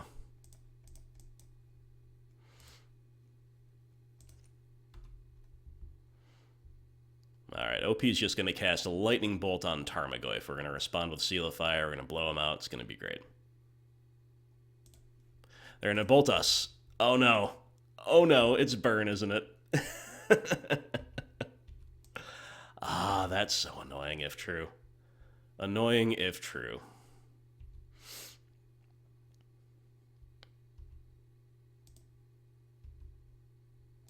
We still don't know that for sure, to be fair. Mishra's Bauble.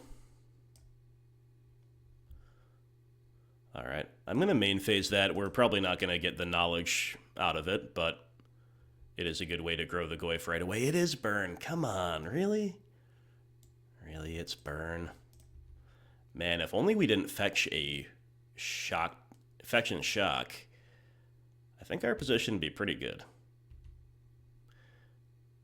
To be fair, it still might be okay, because we're about to drop a huge Scourge of the Skyclaves. But if they just have all the 1-mana burn spells, then they probably still win the race. And we have had a good anti-burn progression, right? That's definitely something to acknowledge. If we are drawing like Hexdrinkers and Dark Confidant instead, then maybe not so much. All right, so they shuffle away the Lava Spike. Are they gonna... They're gonna Lightning Helix us? That's obviously pretty rough. We draw Fatal Push. All right. Basic Mountain is a really good draw here if we can swing that. Ooh, no third land, so we're not just dead. If we draw... No, we don't draw Basic Mountain, but we draw Verdant Catacombs.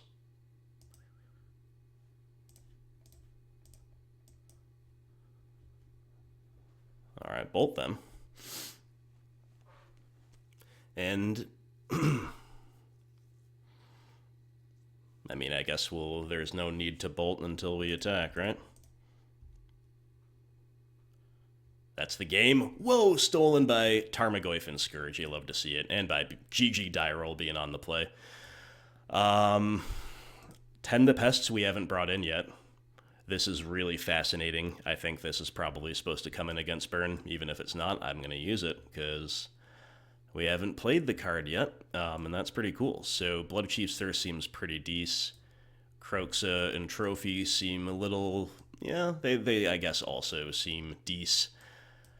I don't know exactly how to pilot Shadow against burn, I'm not going to lie, but I think just cutting the Thoughtseizes and Bobs, playing a little bit of a fairer game, is probably the thing that I'm supposed to be doing, and that is a clean 5 in, 5 out. We could also cut a Dismember.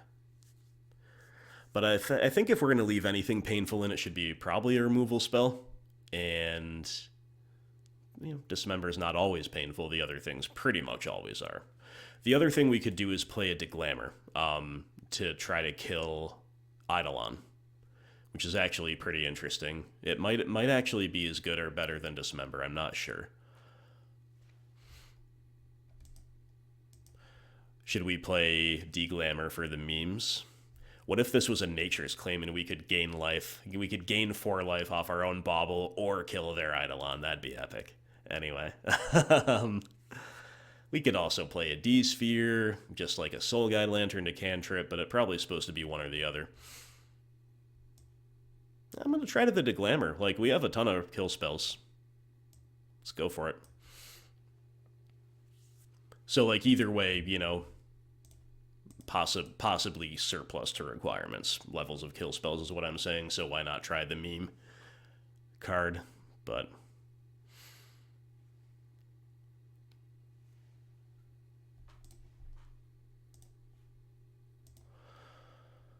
Alright, the hand's got Tarmogoyf. It's got 1 basic land. It's not a great hand, but I think I'm supposed to keep it.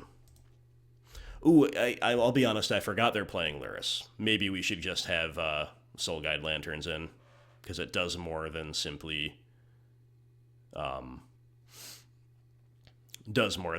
cantrip, right? That is relevant interaction against a Lurrus deck.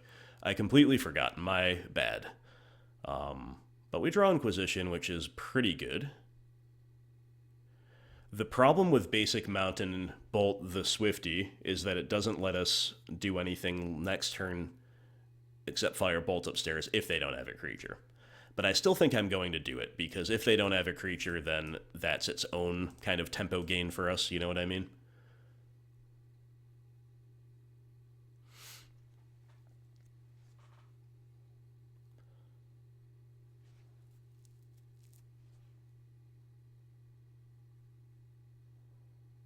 Alright, boom.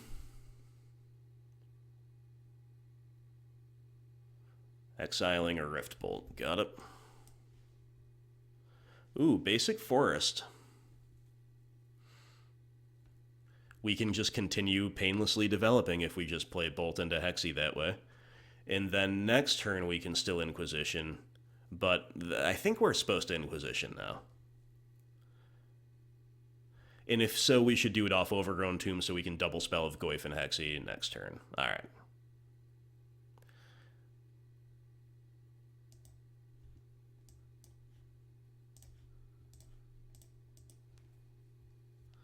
Two Boros Charms and a Skewer the Critics. So they're going to double spell next turn with Rift Bolt coming off Suspend, enabling Skewer. I still think we're supposed to take a charm, though. Just taking away the raw power of their spells more than anything else. So I am a little bit aggrieved to see that they do have Lurrus, because that is actually rough for us under these particular circumstances in a couple different ways. Now, we can always just draw like another well-timed Inquisition, or maybe they'll be forced to try to like deploy Lurrus without a 4th mana, and we can draw a kill spell for that. But it is a little bit rough.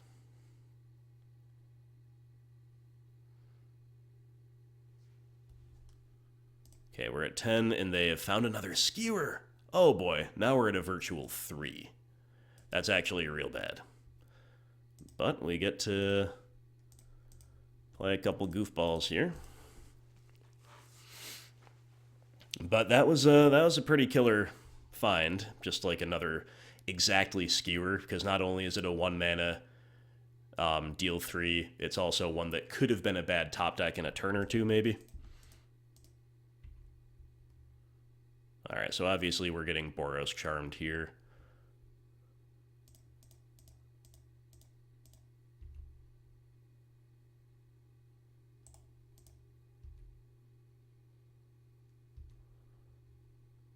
And I don't think we can really play Afraid of anything at this point, so we just have to save every point of life that we can.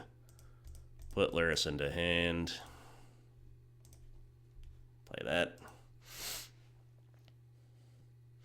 I think we're dead, though, right? Because if they didn't make a land drop, they've probably just got another burn spell. That's kind of how the deck works. And it'll be on to game 3 on the play.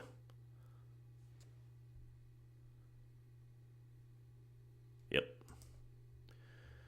Alright, so now that we remember about the opposing Lurrus, I'm going to play a couple Soul Guide Lanterns. We're going to cut Deglamer. And a something. Maybe Kroxa? Maybe Bloodchief's Thirst?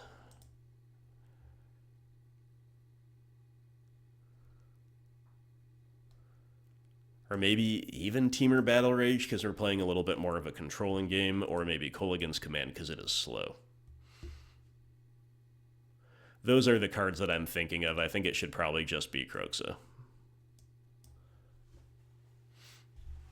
Alright, let's secure the 4-in-1 here, please, and thank you. With a really powerful curve out that they can't handle. I don't think this is really a powerful curve out that they can't handle, to be fair, but I do think we're going to keep it. It's just proactive.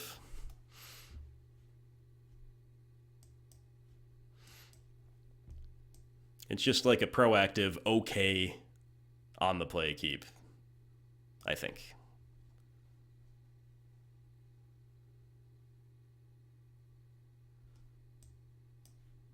Ooh, OP keeping 7. Why you gotta keep 7, OP? Alright.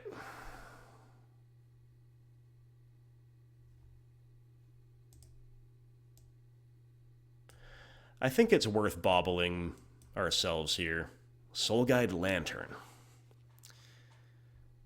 It's kind of 6-1, half dozen of the other to me. I'd take it. I don't really need it. I think shuffling it away to get a forest is fine.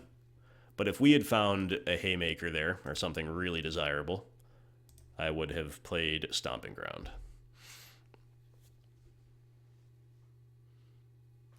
I think on the play, Kolaghan's Command in this spot on the curve is better than Soul Guide Lantern.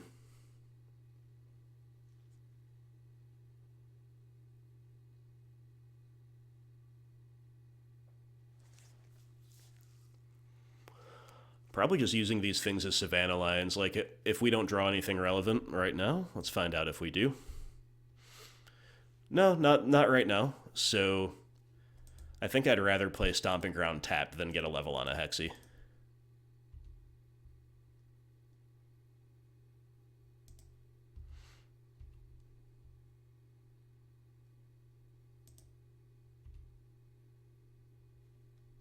Alright, it eats a bolt. That's pretty good news if you ask me.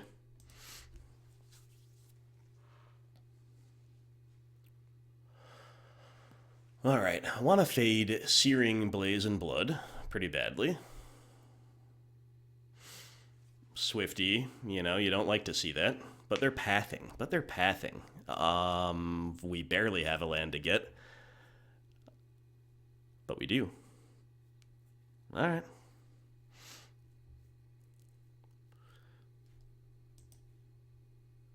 Scourge of the Skyclaves. So obviously we have to K-command the Swifty. And I think I'm supposed to discard them out, but, like, there is an element of wanting to shock them. We could also buy back a Hexdrinker. What about that? That's really interesting. I think I might actually buy back Hexy for the most efficient turn all around.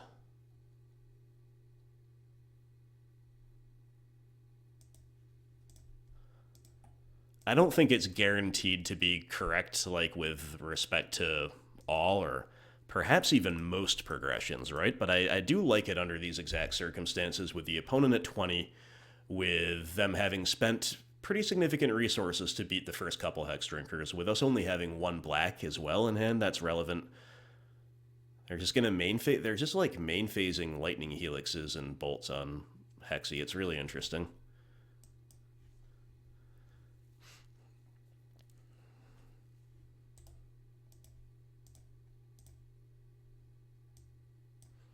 Oh, Lurrus is going to come into hand. I think that's about all we're going to do for this turn. I don't really want to Affection Shock to deploy a Shadow.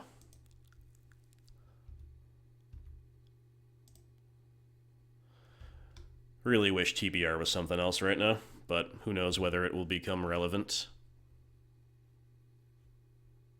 Okay, there's their Lurrus into hand.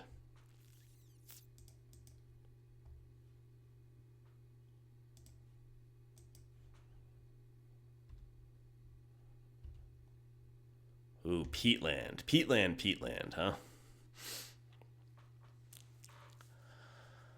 Okay, so...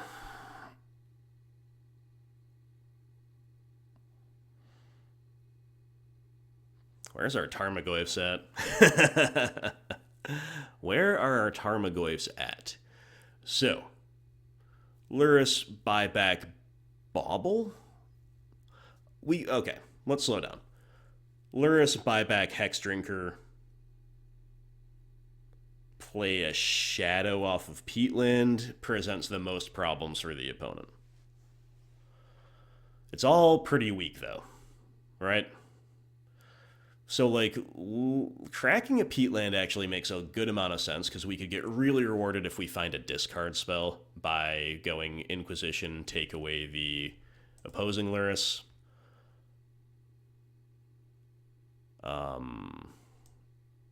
However, we don't have many discard spells left. It's 3.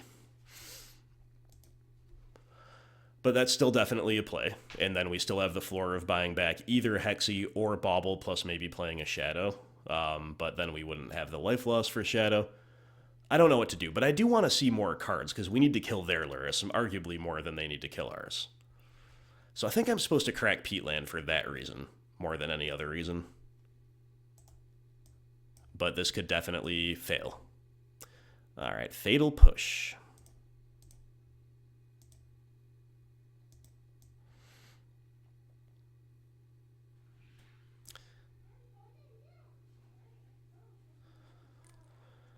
That's kind of a... It's kind of a weird one, because it makes me want to buy back Bauble so we can Revolted push their Lurrus next turn. And I guess I kind of have to. But it's very mana inefficient this way. It's mana inefficient this turn, it's tempo inefficient next turn, because we have to save this Bauble. Like, if we knew we were going to draw another way to get Revolt, then fine, so be it. Or if this was just a black land, then we could obviously do it all this turn. So it's just a little bit imperfect. We have been a little low on black sources at basically every stage of this game. And you don't love to see that. But if we could somehow fade a kill spell on our Lurrus, I mean, that'd be incredible. Are we really going to? Or are they just going to, like, path us on the draw or something?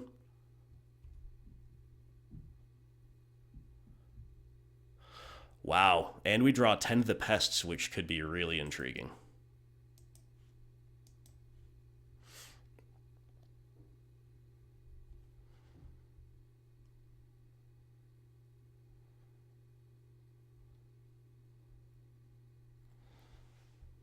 All right.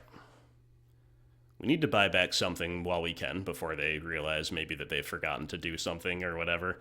I think it should be Hexdrinker, but it's still pretty close. But then obviously we go straight for the Fatal Push here.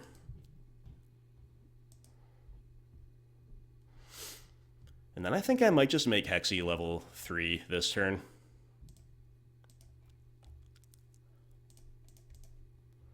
And like, it seems relatively hard to lose from here, but anything can happen.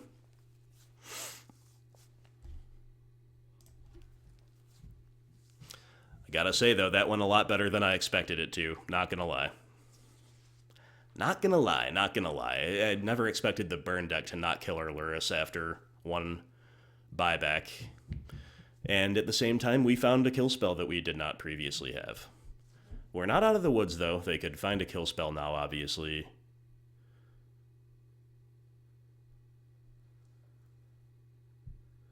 They're gonna lava spike us, yep. Then nothing. Nice.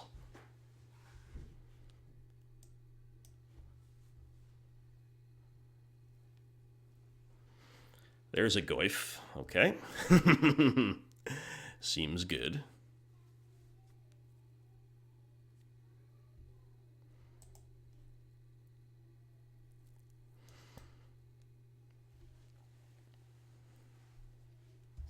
All right, so many different lines here that are possible.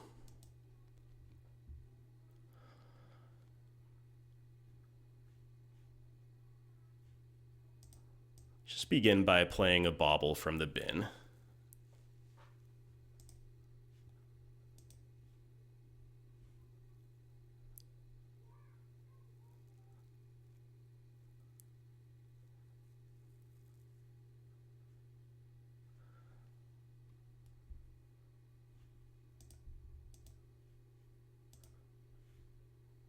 Skullcrack is the card I'm worried about, and I think they have it in hand.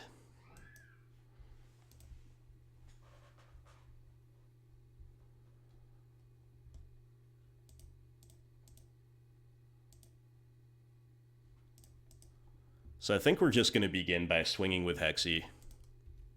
Then we're just going to play some threats. It's going to be fine.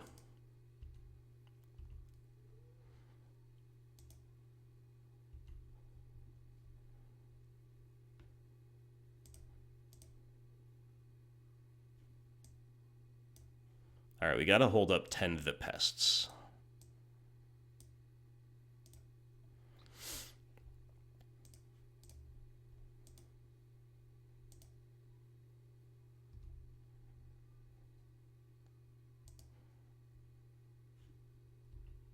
All right, so they shuffle away the Bloodstained Mire.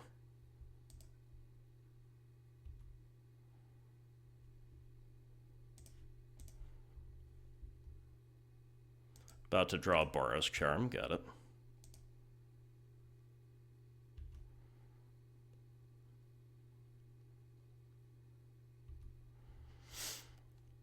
All right, Fatal Push is a pretty good draw for us, right? Because it just lets us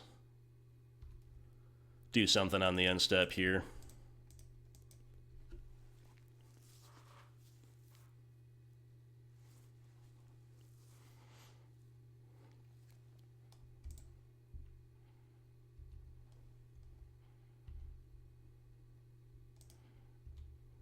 Bloodstained Mire. Alright, so if we double strike the Tarmogoyf with the Tarmogoyf, they're dead.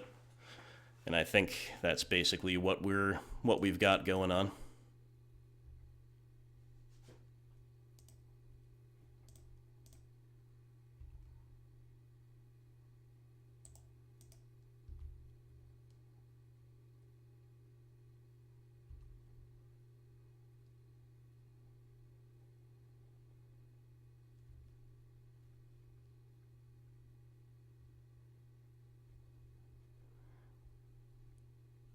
This is the type of spot where a more experienced player would no doubt have just kind of figured it all out by now, right?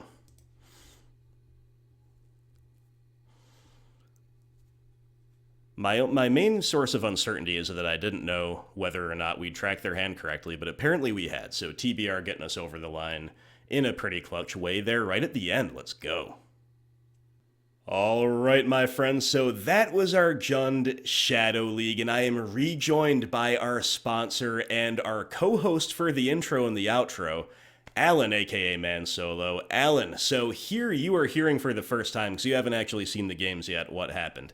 So round one, we basically lose game one to Eldrazi Tron. We kind of had some bases covered, some bases not. They drew the missing gaps. They filled that in pretty well. But then we take both post-side games to get over the line against the Alien Menace in round one. You asked in the deck tech, or you mentioned, I don't know if we see Deglamer or not. There's a pretty funny moment. The standout memory I have is that basically we, on the draw, game three, we Inquisition away a Matter Shaper, leaving them with a Chalice of the Void when we have a handful of 1-mana spells, because we have a Deglamer. And we're also able to cast the Deglamer turn 2, or play the Goyf, right? The Goyf, and then we have a bunch of 1-mana spells. So we go for the Goyf, and I said exactly turn 3, Thought-Knot Seer will punish this, otherwise we've got it all covered. That's what they had.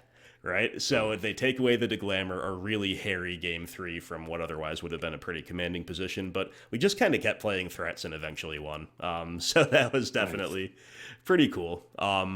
Round two, sweet. Yeah, it was a sweet one. Always nice to beat E-Tron. Round two, we got pretty thoroughly dismantled, unfortunately, by Esper Control. You tell me if this rings true to you, but Esper Control to me kind of feels like it almost rose in response to and/or was designed to beat this deck. Feels like everything they do lines up so well against us. Yeah, I've ran into that myself.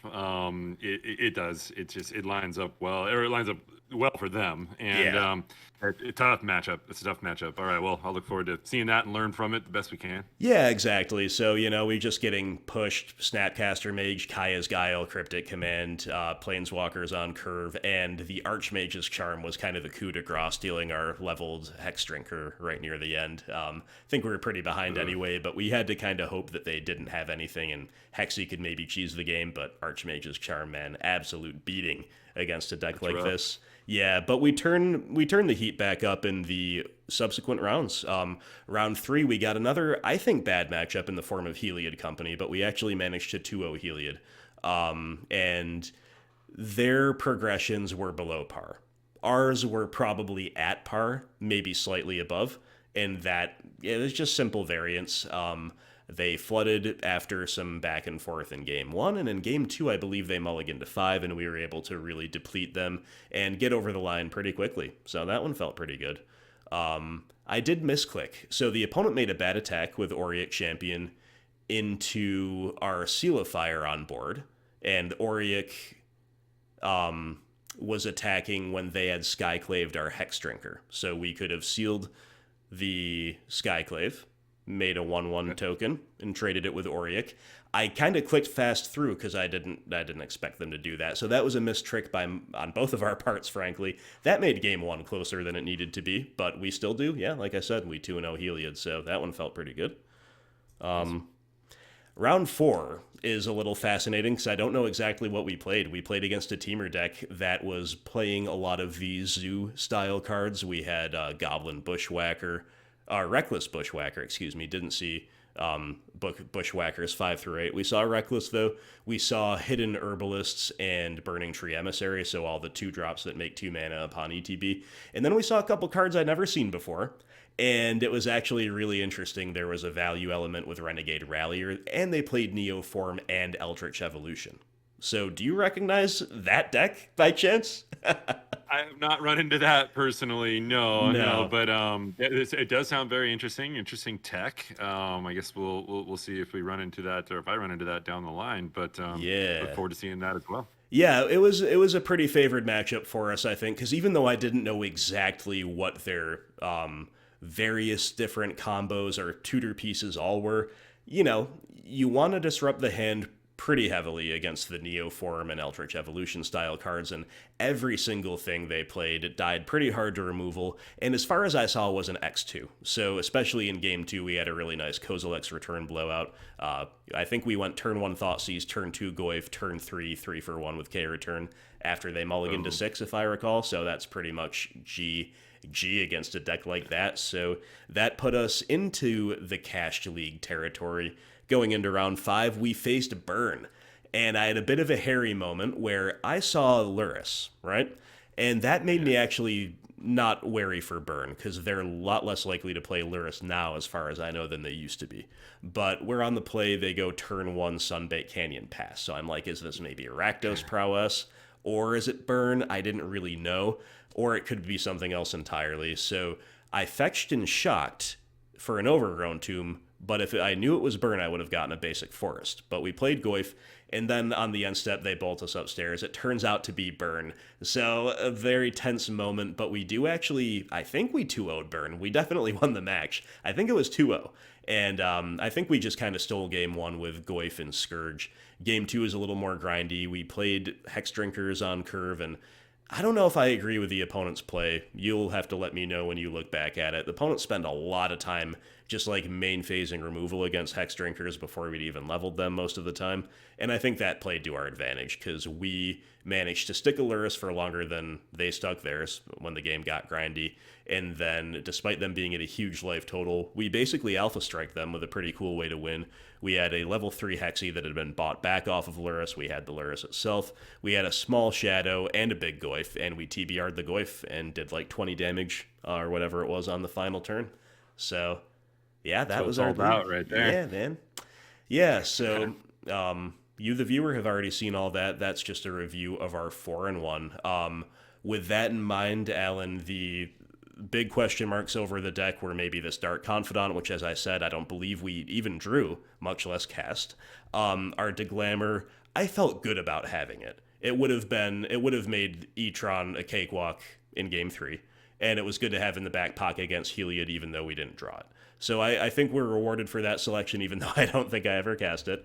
Felt rewarded for this Bloodchief's Thirst too, and also did not feel punished at all for straying away from Kroxa or from a second Tend the Pests, because I maybe brought Tend in against Burn and Kroxa in against Esper Control, and that's about it. And ultimately, playing 2 copies of those, playing those in multiples, does reach diminishing returns even when they line up. Would you agree? Any other thoughts you've got on that type of thing?